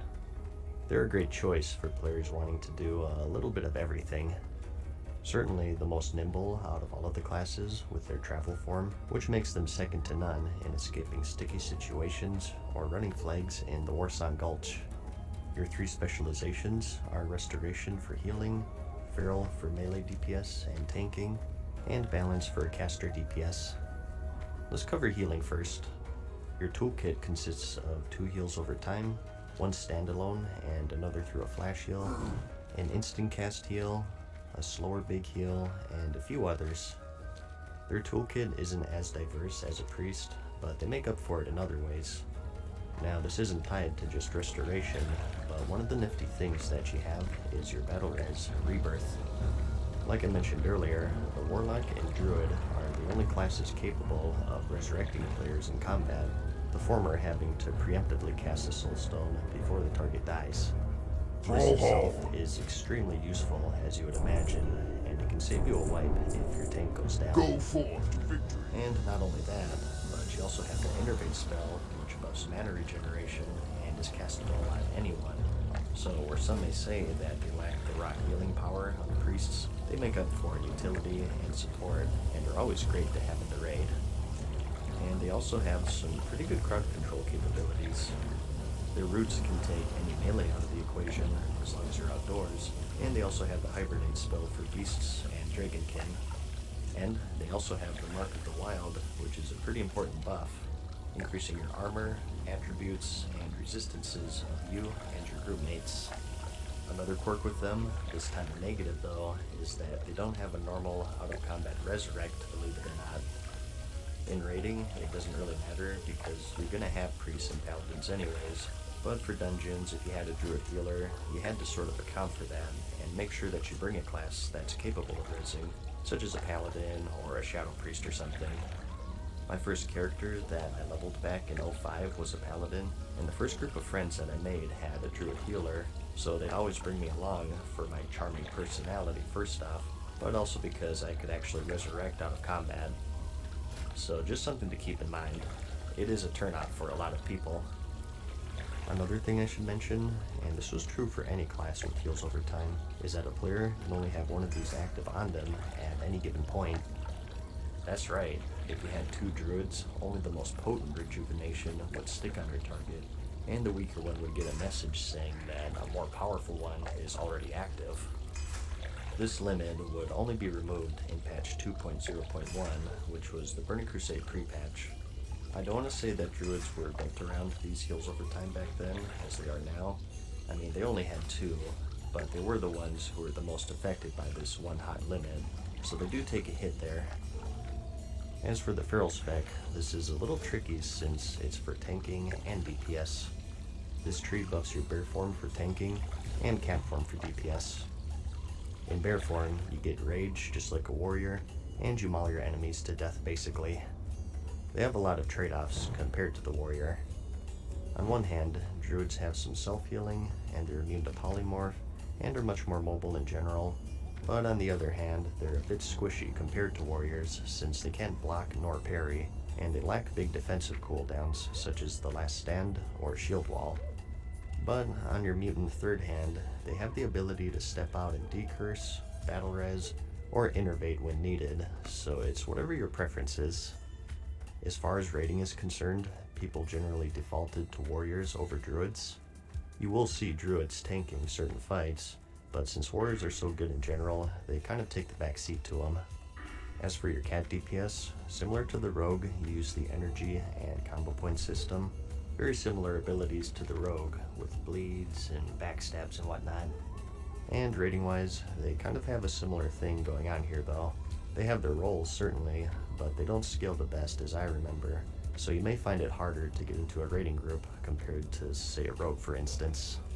As for balanced druids, you summon the power of nature itself to take down your enemies, and buff your nature and arcane abilities such as Moonfire, Wrath, and Starfire. And if you invest enough points into the tree, you get the Moonkin form, which gives you and your party members some spell crit. If your concern is raiding, they fell under the same curse as Shadow Priests. Their biggest weakness is that they ran out of mana quite quickly. Their Moonkin form is jokingly referred to as Oomkin because they'd constantly be out of mana. So, you know the saying, the jack of all trades and the master of none. It's not without its downsides. While they are technically capable of several roles, a lot of the times in regards to raiding, they fall into healing primarily. But that is just talking raiding there. I'm sure a lot of you don't even plan on doing that endgame, maybe preferring PvP or just some casual dungeon running. If that's the case, you have a bit more freedom in a lot of ways, so you should follow your heart and do what you want. Well, you should do that anyways, in fact. And with the druid, you have a lot of options in that regard, since you're so versatile. The kings of support, in my book.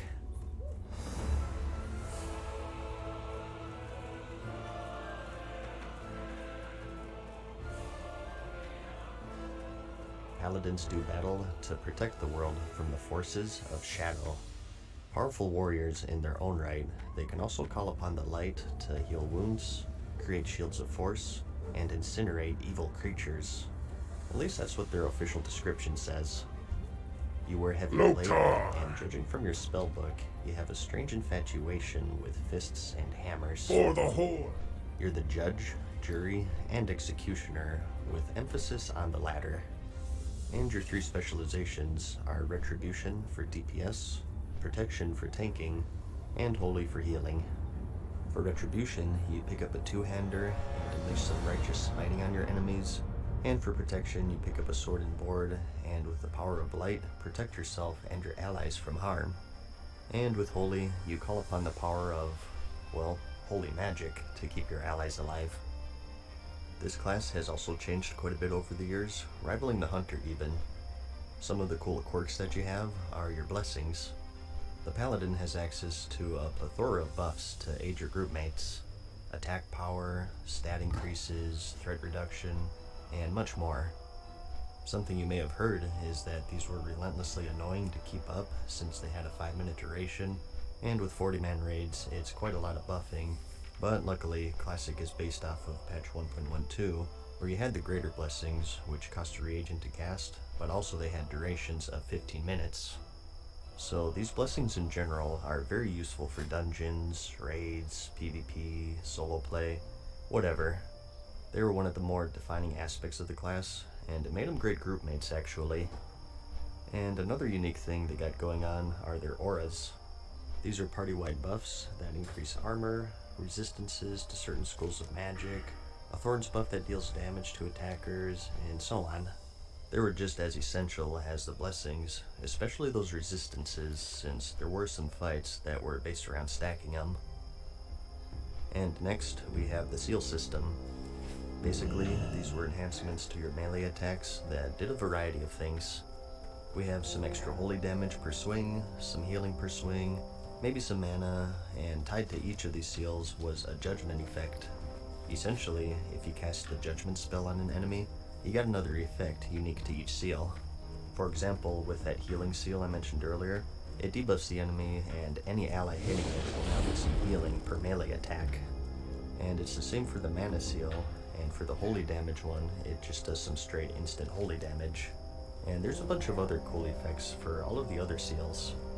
It's a really unique system that was chipped away over the years, ultimately seeing an end in the Legion expansion, I think, and it's another one that really defines the class and stops them from being labeled as just a warrior who can heal. And their job description isn't just for show. Being warriors of light, they have an edge against the unholy undead and demons of the world through some exclusive spells that are only usable against these enemy types. So kind of a unique benefit that they brought to the table whenever you were running a dungeon or a raid that was filled with undead or demons. And another unique thing is that they're alliance only. That's another wild thing that a lot of people didn't know, I think. How could you have a class that's only available to one faction? Isn't that imbalanced? Well, it's vanilla World of Warcraft. Believe it or not, strange elements such as this weren't sacrificed for the sake of that hyper-balance that you see in the current game. Again, good sides and downsides, but that's just how it was. Some fights, the Alliance simply had it easier than the Horde, and vice versa with the Horde Shaman, which I'll talk about in a bit. First though, I wanted to get into their specializations a bit more, starting with Holy. As I said, in regards to just raw healing, most people will tell you that priests are the kings of Classic. Paladin healing is very straightforward. You have a big slow cast heal and a flash heal, and if you spec into it, an instant cast. That's pretty much it for their direct heals, but combined with those blessings that I mentioned earlier, it's certainly enough. Retribution spec takes on a two-hander, as I said, and they deal a combination of physical and magic damage through that seal system. The Seal of Command, which is found in the Retribution tree, is usually their seal of choice. This has a chance to proc extra attacks, so they could get quite bursty, and combined with their heavy plate and their ability to heal themselves, and other spells such as their bubble and lay on hands, they're quite tough to kill.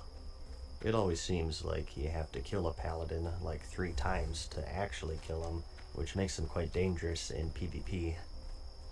Rating-wise, they're rare to see since their overall damage wasn't the best, but PvP was another story. Pretty tough to fight. As for protection paladins, they're quite good at AoE tanking threat-wise, but their big problem is that they don't have a taunt, which is crucial. If enemies got off of them, it's a struggle to get them back, and it's something that gets worse over time as your DPS gets more and more geared. Their way of getting aggro was just a threat increase buff, so they had a hard time single target tanking threat-wise. And since they of course use mana as the resource, running out is always a danger that you have to keep in mind. So, rating-wise, most paladins landed in the hero role, since that's what they excelled at. Again, play what you want. If you want to be Retribution or Protection, I'm sure you'll find guilds who'll take you in. It's just that it's going to be harder compared to a Holy Paladin. It all depends on your endgame goal, really. The only sure thing is if you enjoy fists, hammers, and righteous smiting, this is the class for you.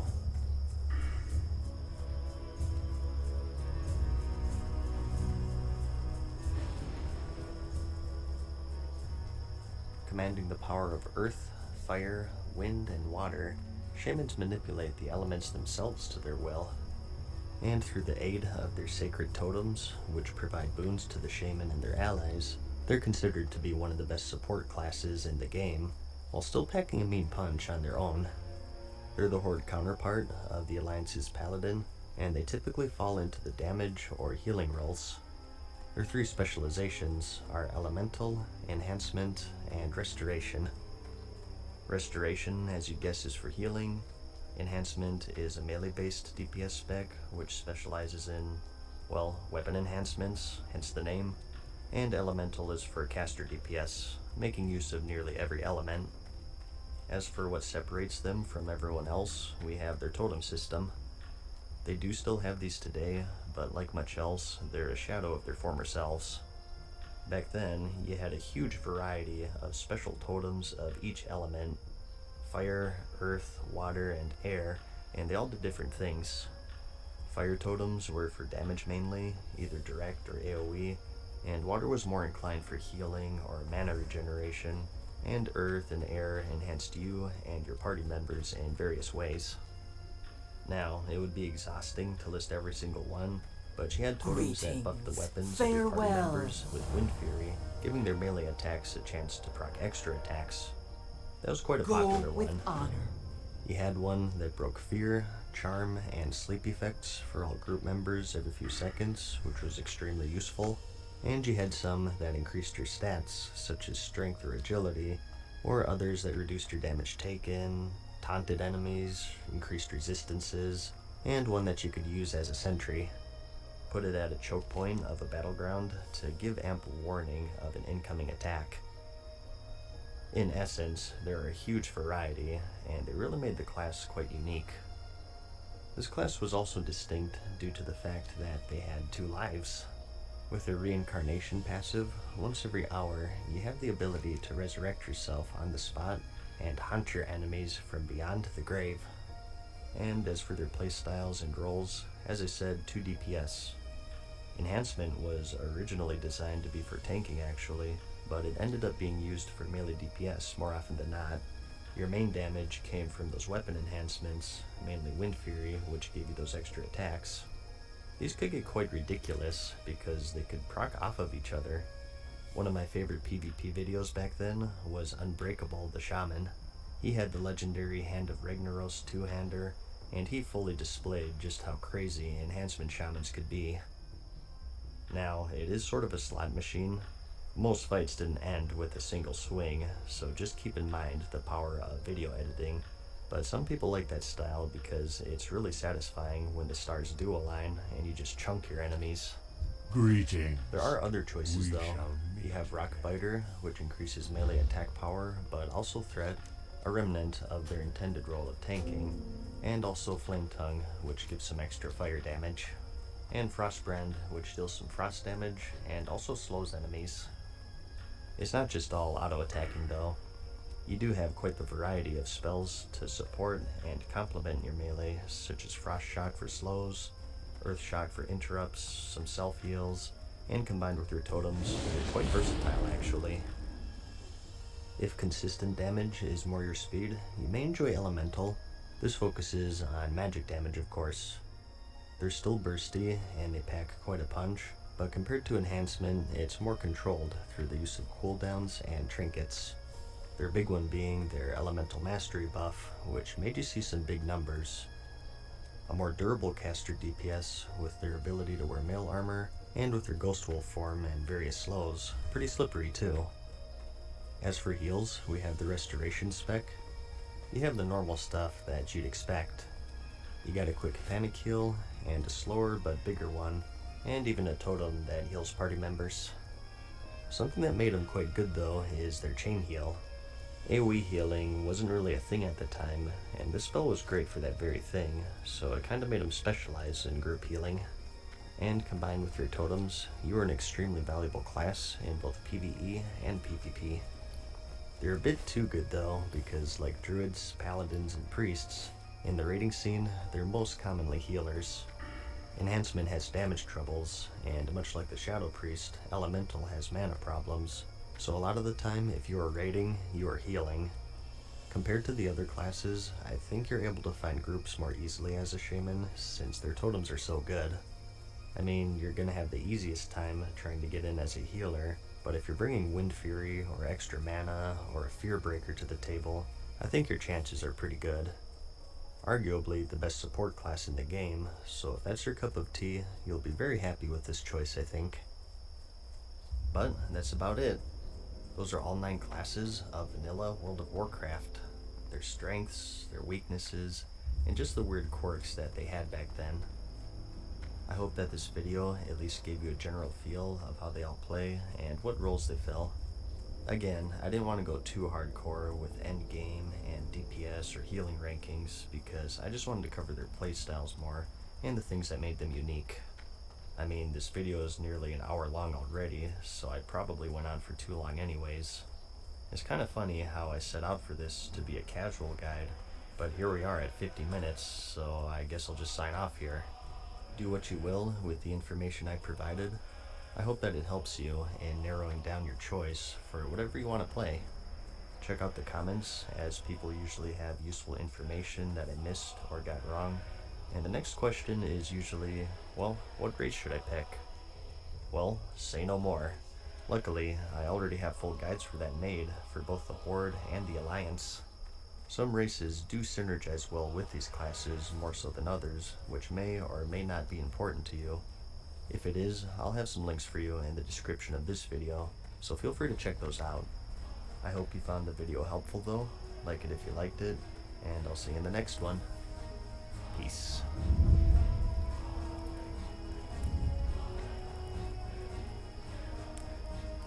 Farewell for now, mortals. We hope you enjoyed today's video. See you again soon.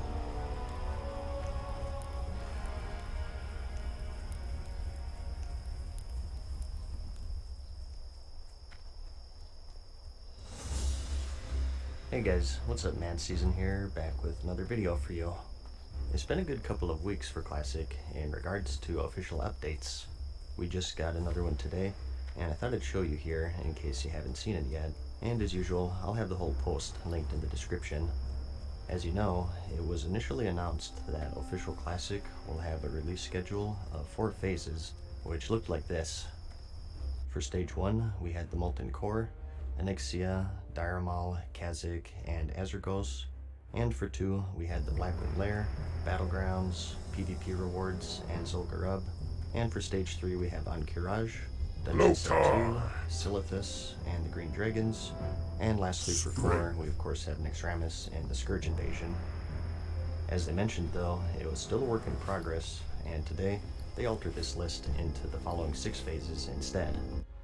Note that there's no specific timeline as of yet, since we don't even have an actual release date, aside from a vague summer 2019. The exception being Stage 1, which will serve as the launch stage of course. So now, we have Molten Core, Onyxia, and Maraudon for Phase 1, and they moved Diremal and the world bosses Azergos and Kha'Zix to Stage 2, and we have Blackwing Lair at Stage 3, and they've now added the Darkmoon Fair to the list, and they put them in Stage 3 as well. As for Stage 4, we have Zul'Gurub and the Green Dragons.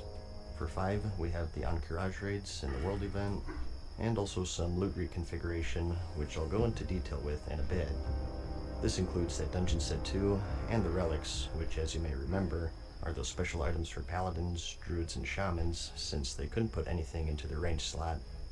And lastly, for Stage 6, we have Nexramus and the Scourge Invasion. So let's go over these stages one by one, and explain just what's going on here, and why this was all changed.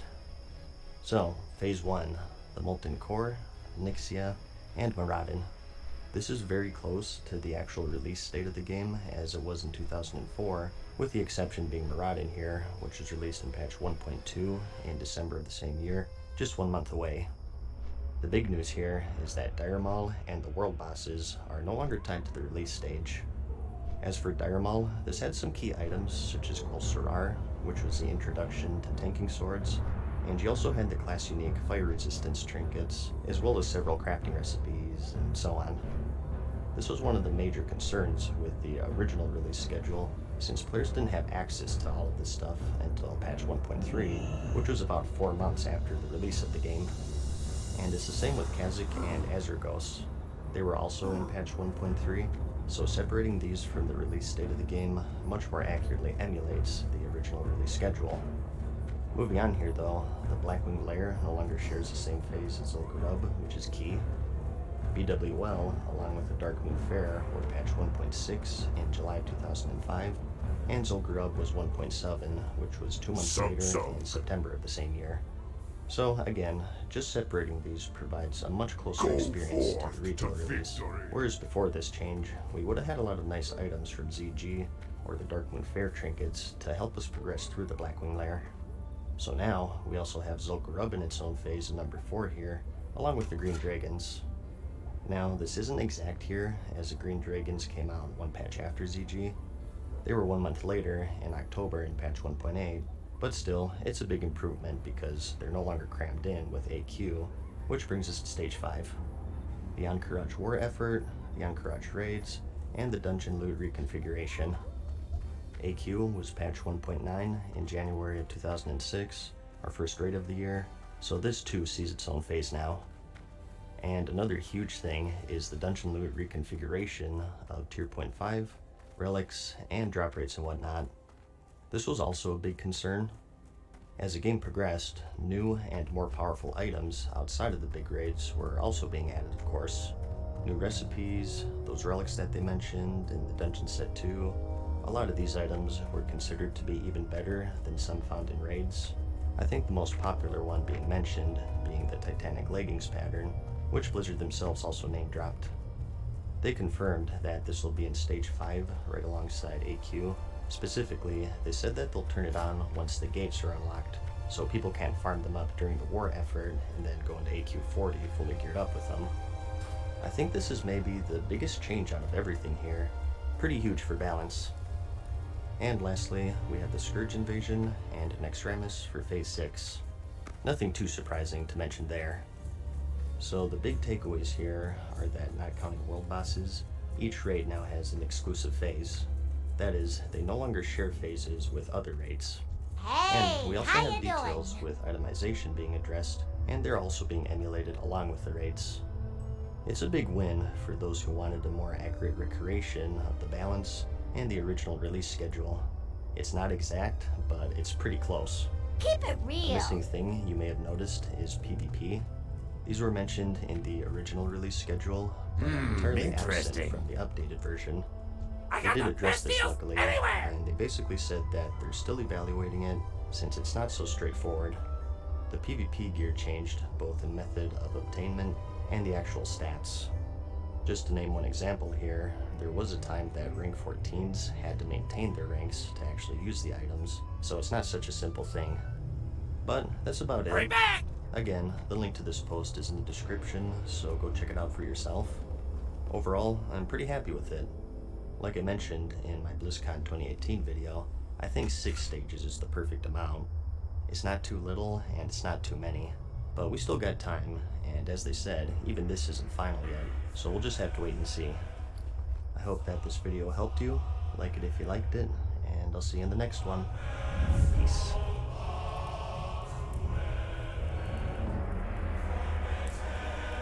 Farewell for now, mortals. We hope you enjoyed today's video. See you again soon.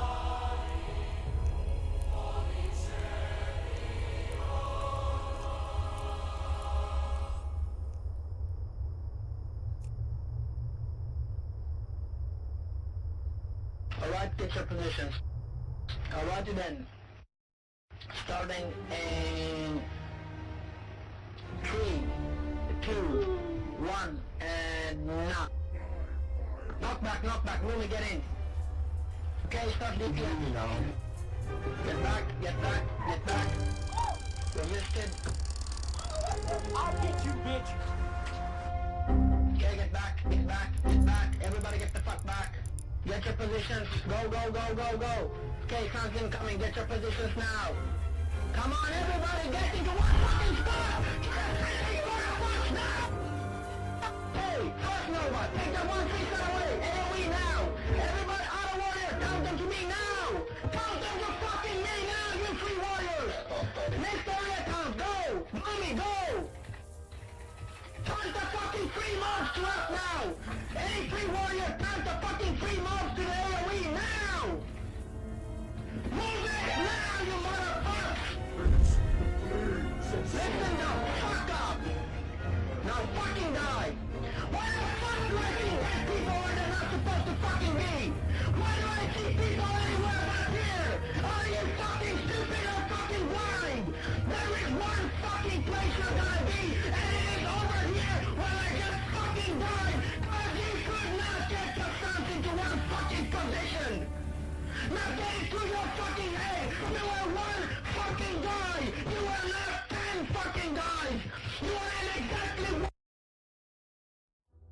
Hey guys, what's up? Mad Season here, back with another video for you. So we've gotten a couple of updates with Classic again. Today we got an update with loot sharing, which has been a big concern, and semi-recently we got some news about Altric Valley, which I didn't cover because it would have been like a 2-minute video. So I figured that these two combined are video worthy to talk about really quickly for you here. As always, I'll have both of these linked in the description. So let's start with the latest news, and that's loot sharing. To the dismay of many at BlizzCon 2018, Blizzard announced that one of the things that they'll keep from the current game is loot sharing. Basically, any item that drops is tradable for 2 hours to anyone who is within the party or raid at the time that it dropped. Well, in this update, they announced that they're taking it out of parties, but they're keeping it in raids that have loot locks. So this means that the Blackrock Spire won't have loot trading. Just thought I'd throw that in there since there's been some confusion about that. This whole system was introduced in the Wrath of the Lich King expansion because, as you would imagine, people would often loot items by mistake, and then they'd have to make a GM ticket asking for the item in question to be traded to the correct person. It was a lengthy process and quite common, so at first glance, you might think that this wouldn't have any negative repercussions at all. Well, that's what I thought at least. But thinking about it more, there are some shenanigans going on, and people could exploit it quite a bit actually. Basically, you could have situations where you're in a pug by yourself, and you're running with 4 other people who all know each other, and an item drops, and one person of that group of 4 really wants it badly, so he has all of his friends roll on it as well, and if they win, they just trade it to him via this handy loot sharing system. So all of a sudden, you're rolling against 4 people when it should really just be 1. So the idea is, if loot sharing isn't in the game, and if people would have to go through GMs to do something sneaky like this, they would be more discouraged from doing it, and overall, it'll be more true to the original state of the game way back when. So it is a compromise. It is a huge improvement overall, since dungeons were more commonly pugged, of course. Raids will still be pugged, I'm sure, but now players have a choice. They can risk it by going into a pug raid, or find a guild that won't pull underhanded stuff like that. If you're in a guild with the same people, I imagine it'll be impossible to hide loot trading. So, in summary, only pug raids are vulnerable to this as of right now, and overall, it's a big win for those who want that authentic experience, although not exact still. And the next thing that I wanted to talk about here is the Altric Valley. As most of you know, I'm sure, this is the big 40-man battleground of Classic. It became famous for having extraordinarily lengthy matches. Many of us remember rounds that went on for days. You'd be pushing a graveyard for like 6 hours, and then go to bed, and queue up the next day, and it's the same one, and you may be pushed up to the next graveyard. It was ridiculous. Part of the reason for this was due to how tough and plentiful the NPCs were at first. Since its introduction in patch 1.5, these NPCs slowly got nerfed and removed to the point where teams could just rush towards the other side's leader and take the towers and race to the finish in like 10 minutes. So naturally, a big question from the beginning has been, what version of AV will we be getting? And recently, the answer we got is the nerfed 1.12 version. So the idea is, with a nerfed NPC and just the general knowledge that players have of the battleground today, even in Classic, we'll never see those day-long battles with the elemental lords wreaking havoc across the battlefield. So, where we got a win with loot trading, we're matched with a loss to Classic Altric Valley if your worry is that authentic recreation. As for myself, I am a bit disappointed, to be honest. The old AV was something that I was looking forward to. Some people have said that the rush mode would have happened regardless, that it was possible to just ride past everything even with the original NPCs. Personally, I can't say for sure. All I can say is that I never saw it happen when I played it. I'm sure it did happen, but it had to have been extremely rare because I did a lot of AV back in the day before the nerfs. It does have some interesting implications outside of the battleground though. As far as we know, the old rank 14 system is seeing a return, which some of you may know was quite infamous for its extreme grind. I personally burnt out at rank 10 back in the day, which was Lieutenant Commander, but as I remember, back then, the Altric Valley was a terrible battleground to grind rank 14 with because of the diminishing returns. Basically, each time you kill someone, you get less and less honor, so having these day-long battles where you're mostly killing the same people is going to yield low honor returns. Instead, players would queue for the Warsong Gulch or Arathi Basin battlegrounds since they could end in a reasonable time. More so talking about AB here because this was before they added that timer in the Warsong Gulch. You would have situations where both teams would turtle and the matches would go on forever, so the Arathi Basin was quite unique in the sense that it was actually guaranteed to end. Quite quickly too, if you managed to 5-cap them. So with this nerfed AV, I wonder how that'll affect the Ring 14 grind. You did get honor from winning battlegrounds, of course, so I wonder if it'll be a viable option to just queue for this over and over, and rush, and win or lose as quickly as possible for that end of match honor. I mean, the grind is all relative. You'll still have to play 24/7 to compete with everyone else no matter what, but with the nerfed AV, I'm just wondering if that primary farming method would change. How funny would it be if everyone grinded to rank 14 in the one battleground that didn't really have any actual PvP action? Realistically, I'd be shocked if that turned out to be the case, but it's still funny to think about. Now, AV did reach its final nerfed vanilla state in patch 1.11, so there was actually a time in real vanilla where the rank 14 system and the nerfed AV coincided with each other. I'm not sure if we have any substantial data regarding that though, because it suffered from the same curse as Nexramus. That was just 6 months before the Burning Crusade, and everyone knew that any gear that they got at that point would be useless once it hit, so we all kind of went on autopilot, and I think that was the rank 14 grind included. So, who knows what'll happen. Maybe they'll change their minds and decide to have progressive AV after all, and this video will be just a complete waste of time. That's about all I have to say though. In summary, a compromise on loot trading, and a 1.12 Alteric Valley. I think the biggest takeaway here is that they are listening. In their loot trading post, in fact, they said that they heard our concerns, and that's the reason why it's now changing to begin with. So, let your voices be heard, as it obviously has an effect. As for myself, I'm gonna sign off for now. I hope you found the video helpful, like it if you liked it, and I'll see you in the next one. Peace.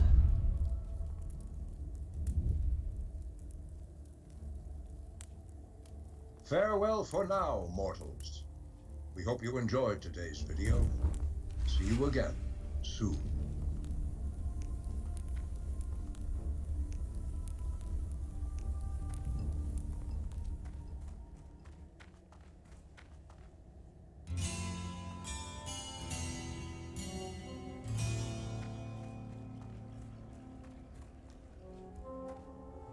Hey guys, what's up? Mad Season here, back with another video for you.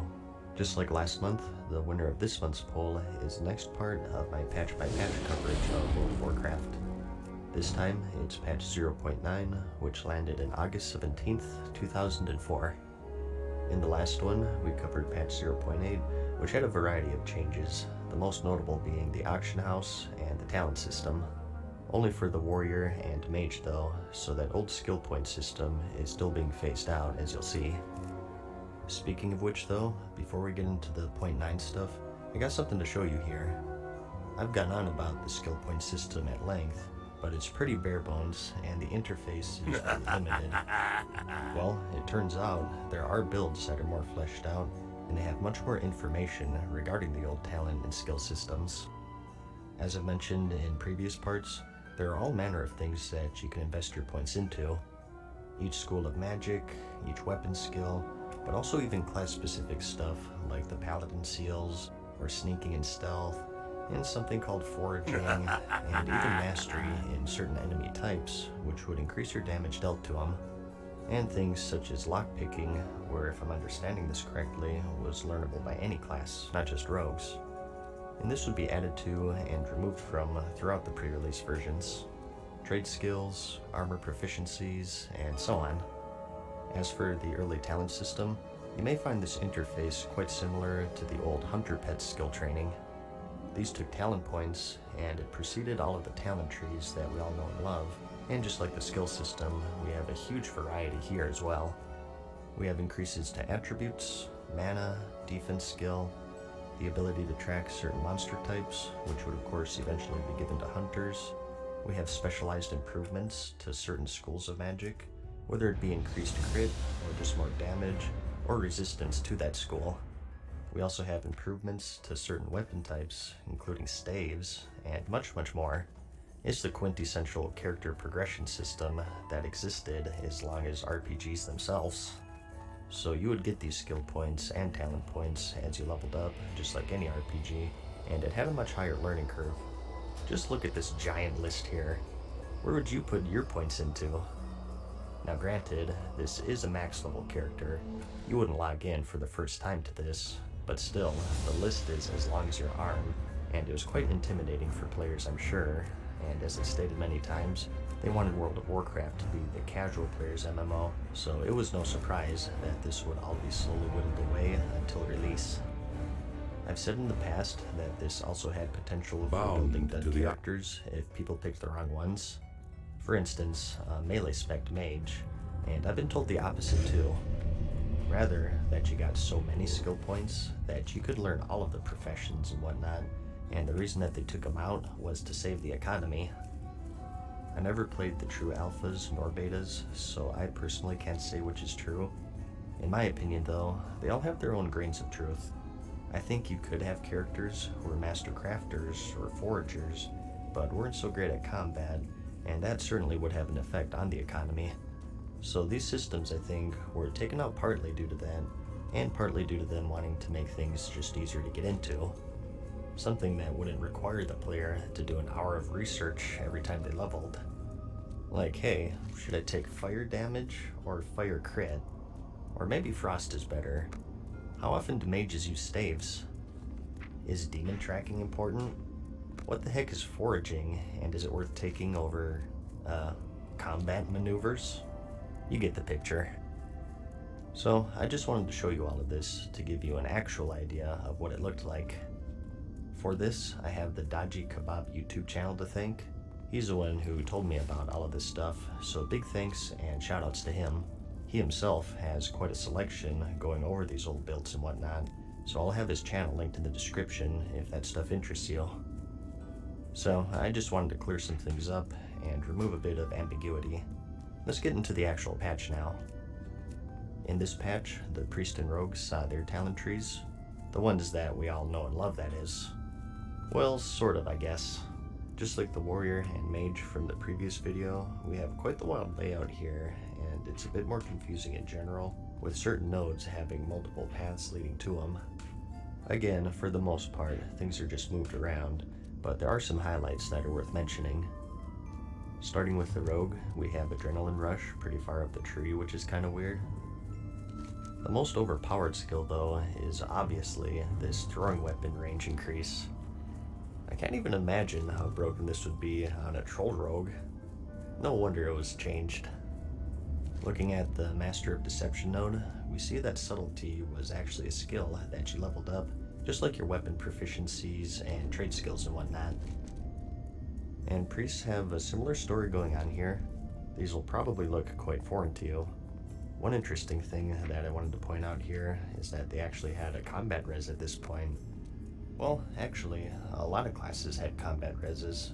Even their normal 10-second cast ones were usable in combat, as was the paladin res, the shaman res, and so on. Any healer basically, and this one just had the benefit of having a 2-second cast and no res sickness. It was only until patch 1.1 was when they decided to make most of the reses out of combat and remove a lot of the combat ones, including this one for the priest. That's why at release, they took so long to cast and they cost so much mana. Being able to resurrect in combat was quite broken, so they had to be quite cumbersome in exchange. And although I can't find any confirmation, I believe you also got resurrection sickness from those, which is why this improved combat res specifically states that it causes no sickness. So, resurrection sickness from normal reses, which brings up the question, what was the penalty for using the spirit healer? Well, it turns out it's actually XP loss, but that's a story for patch 1.1. So obviously, this whole system had some balance issues, and it would be addressed soon. But going back to these talent trees, just looking at them, you sort of realize just how groundbreaking of a system this was. It was like having 3 mini classes for each class, and it's something that definitely wasn't standard at the time. Back then in RPGs, if you wanted to play a different role, you'd have to make a whole new character, and now you can just drop some points into 3 incredibly varied trees and slowly evolve your character to your liking. Bringing them out so close to release was a huge gamble, I'm sure, but as we all know, it paid off big time. But talking more about that dying skill point system, this patch moved armor proficiencies away from skill points and just added them to the class trainers where you can learn them just like any other spell.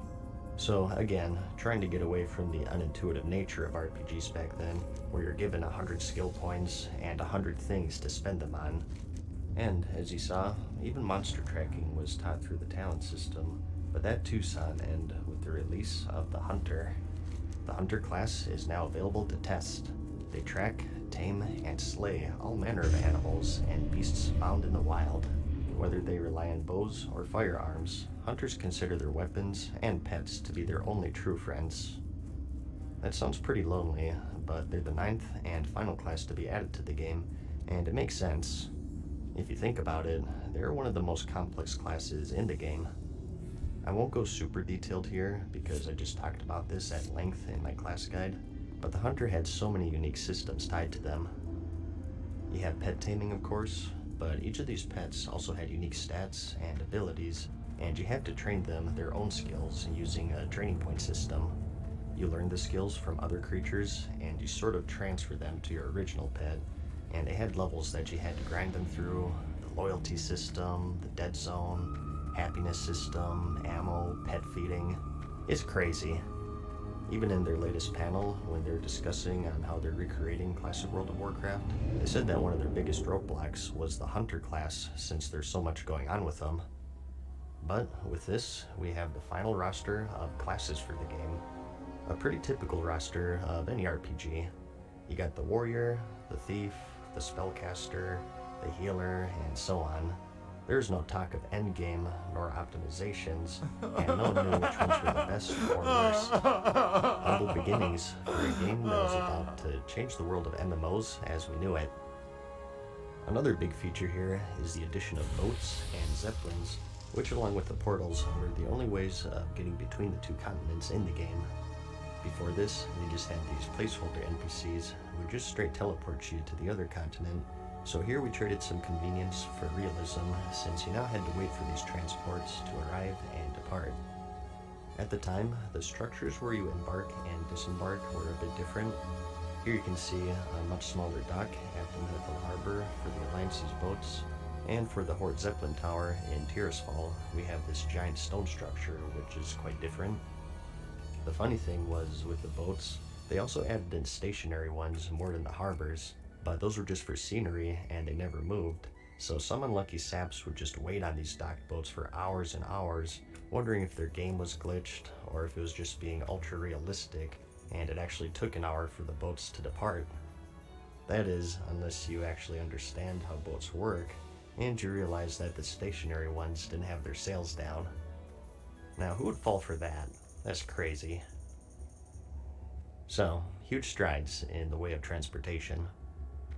And in other news, the level cap was raised even further to level 55, and that was accompanied by some appropriate level zones to boot.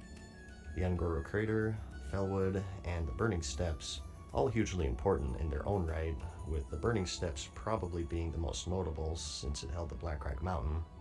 At this point, this was mostly empty, but of course it would eventually hold the Molten Core and the Blackrock Spire raids.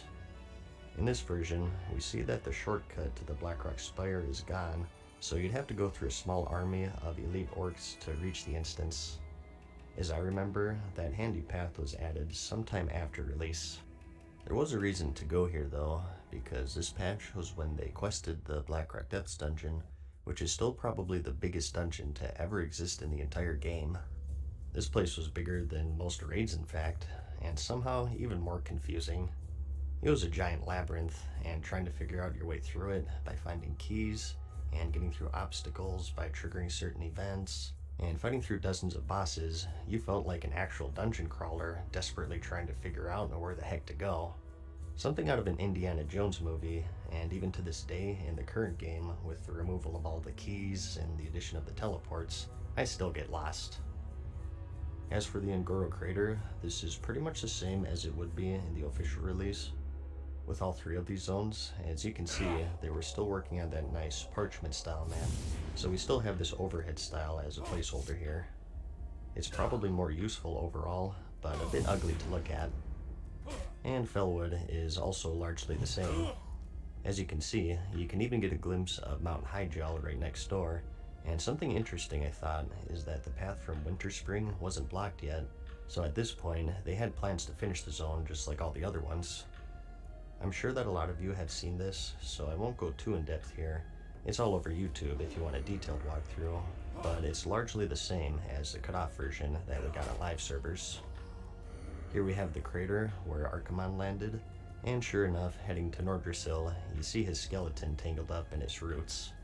Such a cool zone, and it's a shame that it never saw the light of day. And something you might know is that in the release version, there was this copy of the Onyxia's Lair entrance, and there's speculation that this zone would have held a raid called the Barrow Deeps, which is where Illidan's Stormrage was imprisoned. In this version though, this entrance is replaced by one of those generic labyrinths that you found in the Night Elf zones, and upon walking in, you enter the Barrow Dens. Now, I couldn't find any information on this. Everything I searched just came up with that Onyxia's Lair entrance, so I'm not sure if this is actually a thing or not, or if I'm missing something obvious here. But walking inside, like I said, is just a generic copy of those dens that you found throughout Kalimdor. Nothing out of the ordinary, and even to this day, just like the Blackrock Depths, I still get lost in these. I feel like I should be dropping some pebbles to mark my path whenever I wander through these places. So, I just thought that it was pretty interesting. Potentially a raid that never saw the light of day. And I know I said this before, but how cool is the design of this game? From the lost world of Ngoro, to the green hills of Hyjal, to the charred burning steppes, and to the plagued lands of Felwood, I could just get lost for hours exploring the nooks and crannies of these zones. But with level 55, we're just 5 levels away from the eventual cap at this point. The late endgame is just a step away, although for raids, players would have to wait a bit longer as those were still in the design stages. Heck, at this point, you couldn't even form raids, just 5 players per party max. In the last video, as I mentioned, we saw the auction house being brought into the major cities for each faction, and also the neutral goblin hubs. I said that these were changed quite a bit throughout Classic, and in this patch, they actually took out all of them, but one in Ironforge for the Alliance, and one in Orgrimmar for the Horde, and one in Booty Bay for both factions. They didn't outright say it, but I imagine that this is due to them being unlinked in the previous episode like I mentioned, so it was quite cumbersome for players. So for now, it's just one per faction, but this will change quite a bit as you'll see. Another thing they made a big deal out of are the new micro-dungeons, which probably mystifies you. Well, you've run them before, but you just never realized it. These are just the little mini-caves that you'd find throughout the world. Hey guys, what's up? Mad Season here, back with another video for you. So we've gotten a couple of updates with Classic again. Today, we got an update with loot sharing, which has been a big concern. And semi-recently, we got some news about Eltric Valley, which I didn't cover because it would have been like a 2-minute video. So I figured that these two combined are video worthy to talk about really quickly for you here. As always, I'll have both of these linked in the description. So let's start with the latest news, and that's loot sharing. To the dismay of many at BlizzCon 2018, Blizzard announced that one of the things that they'll keep from the current game is loot sharing. Basically, any item that drops is tradable for 2 hours to anyone who is within the party or raid at the time that it dropped. Well, in this update, they announced that they're taking it out of parties, but they're keeping it in raids that have loot locks. So this means that the Blackrock Spire won't have loot trading. Just thought I'd throw that in there since there's been some confusion about that. This whole system was introduced in the Wrath of the Lich King expansion, because as you would imagine, people would often loot items by mistake, and then they'd have to make a GM ticket asking for the item in question to be traded to the correct person. It was a lengthy process and quite common, so at first glance, you might think that this wouldn't have any negative repercussions at all. Well, that's what I thought at least, but thinking about it more, there are some shenanigans going on, and people could exploit it quite a bit actually. Basically, you could have situations where you're in a pug by yourself, and you're running with 4 other people who all know each other, and an item drops, and one person of that group of 4 really wants it badly, so he has all of his friends roll on it as well, and if they win, they just trade it to him via this handy loot sharing system. So all of a sudden, you're rolling against 4 people when it should really just be 1. So the idea is, if loot sharing isn't in the game, and if people would have to go through GMs to do something sneaky like this, they would be more discouraged from doing it, and overall, it'll be more true to the original state of the game way back when. So it is a compromise. It is a huge improvement overall, since dungeons were more commonly pugged, of course. Raids will still be pugged, I'm sure, but now players have a choice. They can risk it by going into a pug raid, or find a guild that won't pull underhanded stuff like that. If you're in a guild with the same people, I imagine it'll be impossible to hide loot trading. So, in summary, only pug raids are vulnerable to this as of right now, and overall, it's a big win for those who want that authentic experience, although not exact still. And the next thing that I wanted to talk about here is the Altric Valley. As most of you know, I'm sure, this is the big 40-man battleground of Classic. It became famous for having extraordinarily lengthy matches. Many of us remember rounds that went on for days. You'd be pushing a graveyard for like 6 hours and then go to bed, and queue up the next day and it's the same one, and you may be pushed up to the next graveyard. It was ridiculous. Part of the reason for this was due to how tough and plentiful the NPCs were at first. Since its introduction in patch 1.5, these NPCs slowly got nerfed and removed to the point where teams could just rush towards the other side's leader and take the towers and race to the finish in like 10 minutes. So naturally, a big question from the beginning has been, what version of AV will we be getting? And recently, the answer we got is the nerfed 1.12 version. So the idea is, with a nerfed NPC and just the general knowledge that players have of the battleground today, even in Classic, we'll never see those day-long battles with the elemental lords wreaking havoc across the battlefield. So, where we got a win with loot trading, we're matched with a loss to Classic Altric Valley if your worry is that authentic recreation. As for myself, I am a bit disappointed, to be honest. The old AV was something that I was looking forward to. Some people have said that the rush mode would have happened regardless, that it was possible to just ride past everything even with the original NPCs. Personally, I can't say for sure. All I can say is that I never saw it happen when I played back then. I'm sure it did happen, but it had to have been extremely rare because I did a lot of AV back in the day before the nerfs. It does have some interesting implications outside of the battleground though.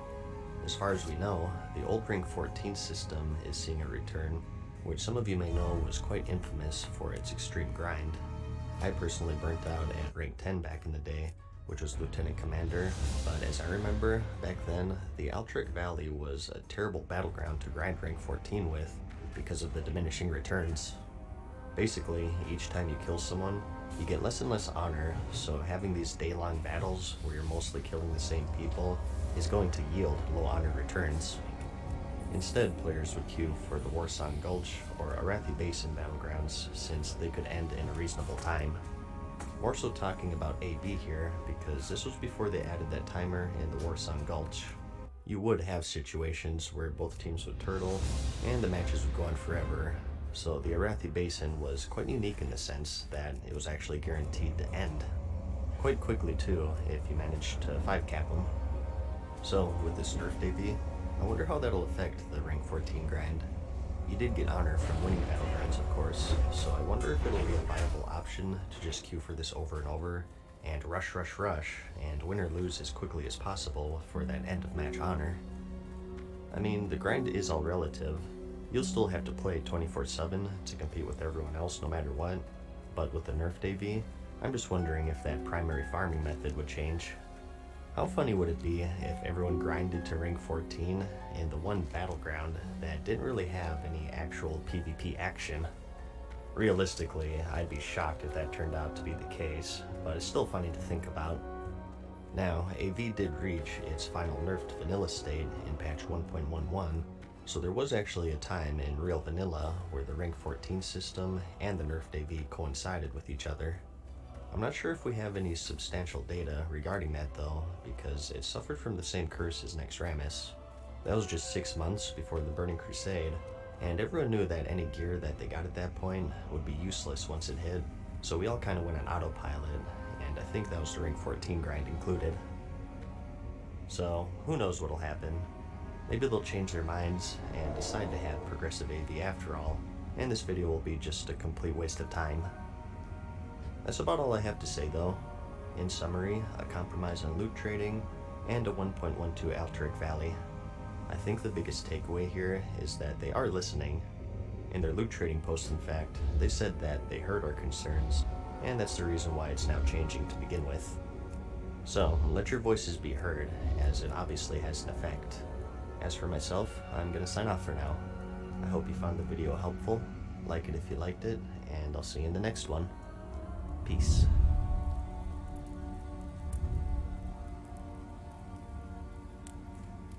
Farewell for now, mortals. We hope you enjoyed today's video.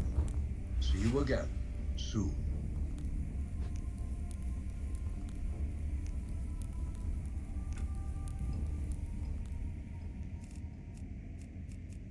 The ancient egg cave in the hinterlands, the netherguard mines in the blasted lands, and so on. Usually, these were guarded by an army of mobs, possibly including elites, and they were meant to be explored in a group, just like a dungeon, except out in the world instead. So, just another thing that today we see as mundane and standard, but back then, a big deal. And going into the more minor stuff here, there are a couple of interesting things that I wanted to talk about. Here we have instant cast spells are now usable while moving, which is pretty funny. How clunky the game must have felt if he had to stop every time he wanted to cast Fire Blast or Frost Nova, or put down a totem or whatever. And just like how last patch we saw diminishing returns on crowd control effects, here we have the same thing for spell interrupts. Not actual interrupts, they mean the pushback whenever you get hit. So up until this point, as long as you were fast enough, you could essentially lock out any caster out of any spell with a cast time. So I'm sure rogues are quite popular in particular. And here we also see that you can no longer eat and drink while in combat. Hey, time out. I have to eat this entire quail. It's such a simple change, but what an impact it had. It reminds me of the Elder Scrolls games where you pause mid-combat to eat 30 cheese wheels. I wonder what the class composition of the raids would have looked like.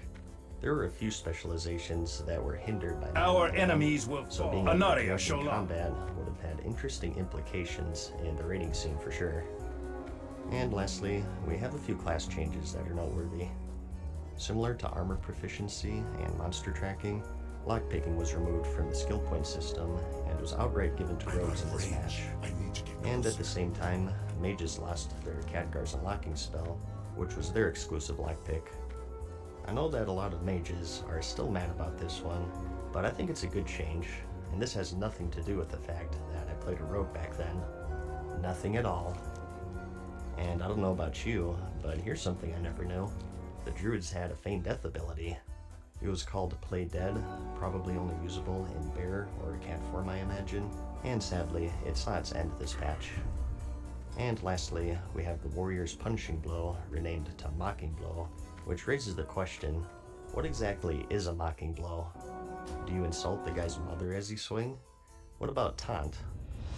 Hey you! Yeah, frick you. Yeah, that's right, I said frick. Oh, God. But that's about it. I think we'll call it here. That's patch 0.9 in a nutshell. We have just 3 more patches to go before we hit the release stage of the game. As always, I hope you're enjoying these videos as much as I enjoy making them, and thanks for joining me in my education of how things used to be. Like the video if you liked it, and I'll see you in the next one. Peace.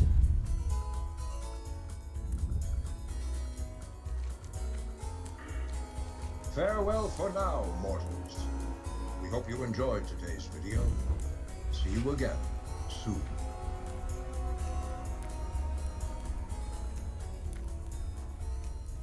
Our enemies will fall.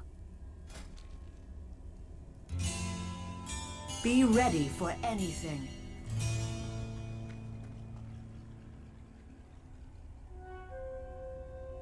Hey guys, what's up? Mad Season here, back with another video for you.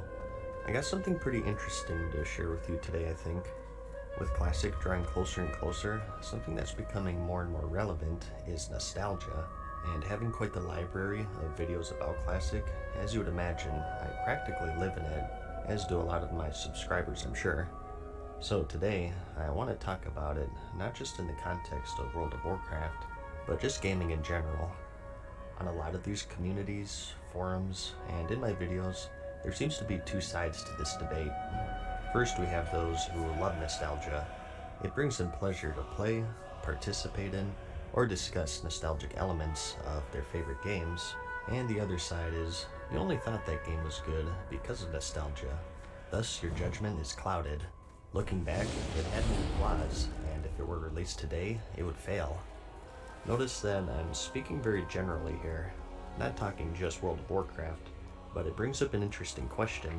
Should nostalgia be considered as a factor to someone's judgment or grade of a video game? It's always perplexed me because it's such a strange case for World of Warcraft in particular. Other classic games such as the Ocarina of Time, Punch-Out!, Mario, The Elder Scrolls 3, Anaria Final Shola. Fantasy 7. These are just a few examples of games that many rank among the best of all time. Who doesn't love picking up a Super Nintendo controller and once more jumping into the world of Final Fantasy 3, or stomping some Koopas in Super Mario World, or blasting some aliens in Contra 3? It's like a time portal to when you were a kid, sneaking into the living room while your parents were What asleep business have you? to load up your favorite game and see what happens We next. will have justice. Particularly for RPGs, it was like you were in a month-long movie, and it was your only care in the world. It takes you back to a time where the most important thing in your life was when Final Fantasy VIII was being released, or figuring out how to beat Mike Tyson in Punch-Out! With these games, nobody bats an eye in bringing up nostalgic memories from days long past. They still We hold will up in their own persevere. right. They're legends of the Salama gaming industry. Baladesh, Like Malanore. anything in life, time passes and standards change. Anu A Belore lot de la of these Na. games do have dated features or graphics that would never pass today. They'd get torn apart. What the heck? You need a special memory card to save your game? Are you kidding me? We will have Way justice. to go, EA. This game only has 32 levels. And look, you can finish it in under 5 minutes. Who would pay $60 for this? Let me guess, there's DLC coming, right? Hey, why does my character look like a ghetto Popeye the Sailor Man?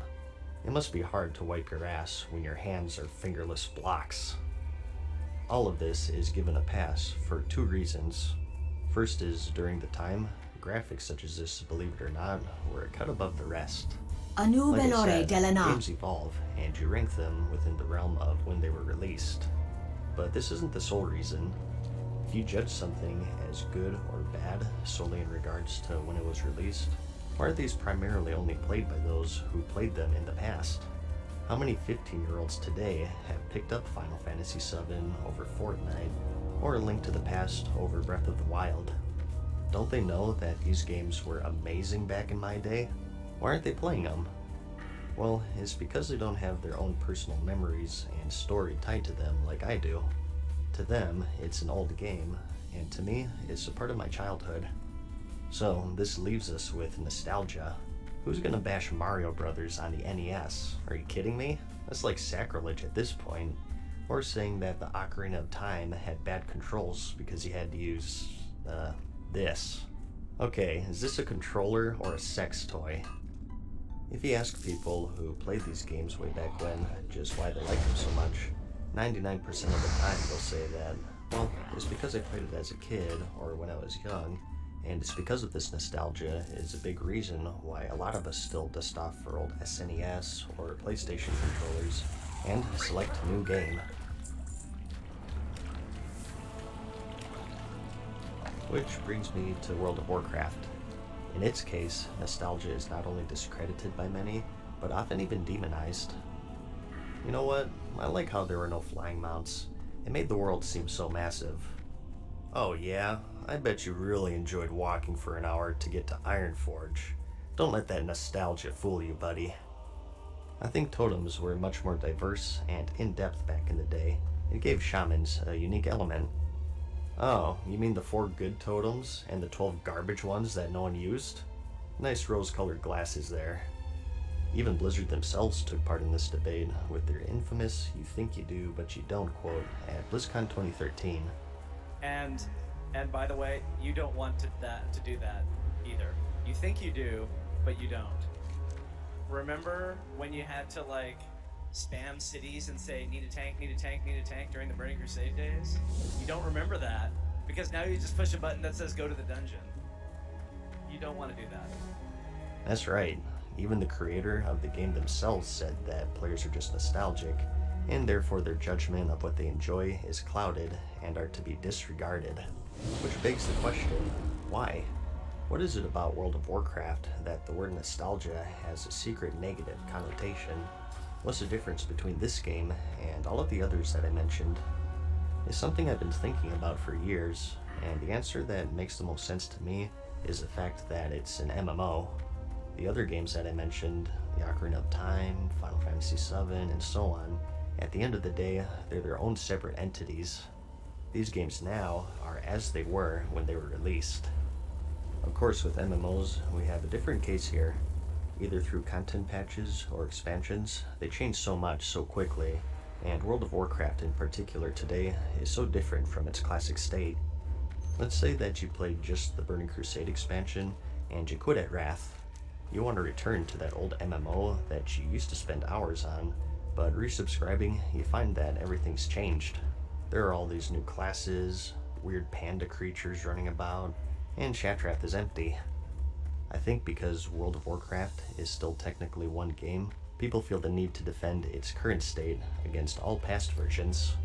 If someone expresses their love for certain aspects of the game long removed, the current player feels that it's an attack on the current game.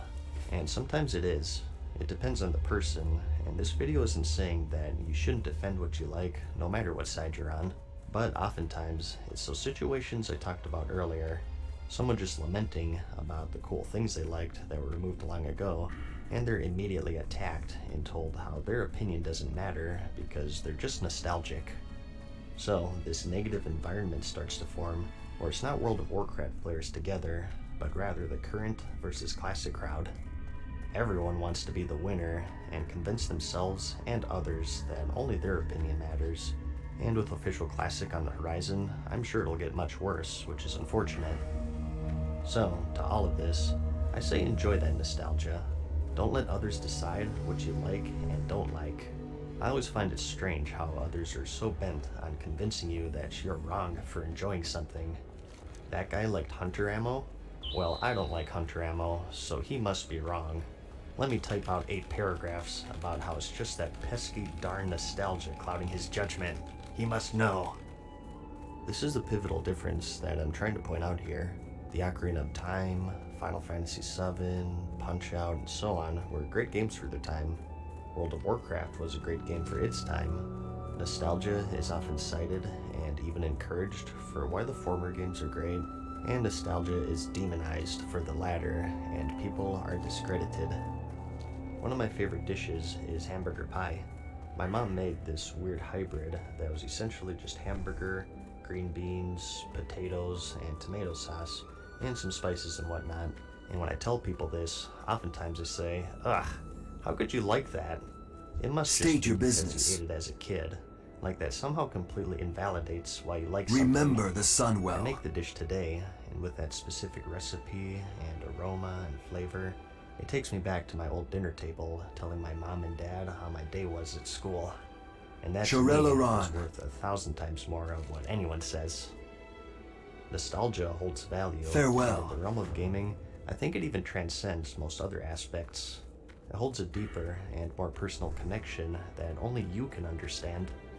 A comment I get a lot on my channel all the time is that my videos are very nostalgic.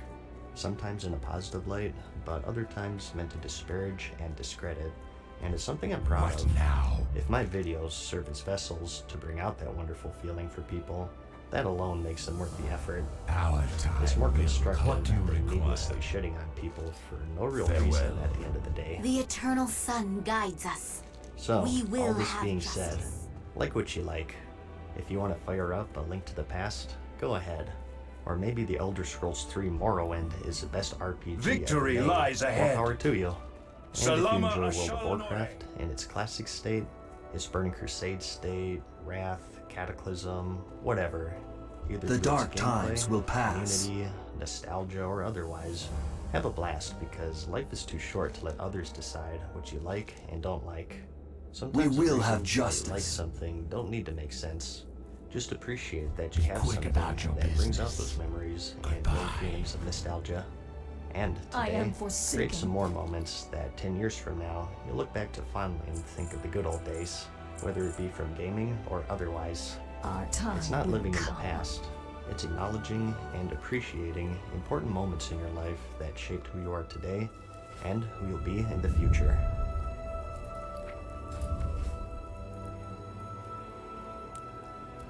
Farewell for now, mortals. Choose Hope wisely. you enjoyed today's video. See you again soon.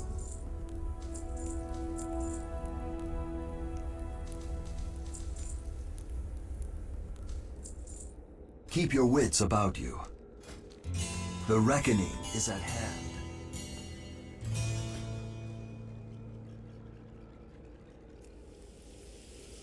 Hi guys, what's up, Mad Season here, back with another video for you. As I'm sure you classic fans know, we've been getting just a ton of updates with the game recently. New schedules, spell Watch your patching, back. loot trading, and now there are even rumblings of a beta starting soon. It seems like every week we're getting these huge updates. Some I've covered, and some I haven't because I don't want the channel to be flooded with 100 update videos, but they're plentiful enough to raise the question, well, where do we stand? I thought then it might make for a handy video to cover What the do you development seek? of World of Warcraft Classic and combine all of the updates into one video to get everyone up to speed with how things Hold are your looking head so far. high. So, the obvious Time starting is of the point essence. would be the official announcement of its existence back in BlizzCon 2017. After years and years of pressure and shutting down private servers, Blizzard finally came out and said, okay, you think you do, and you do, so we're making Classic World of Warcraft. That was pretty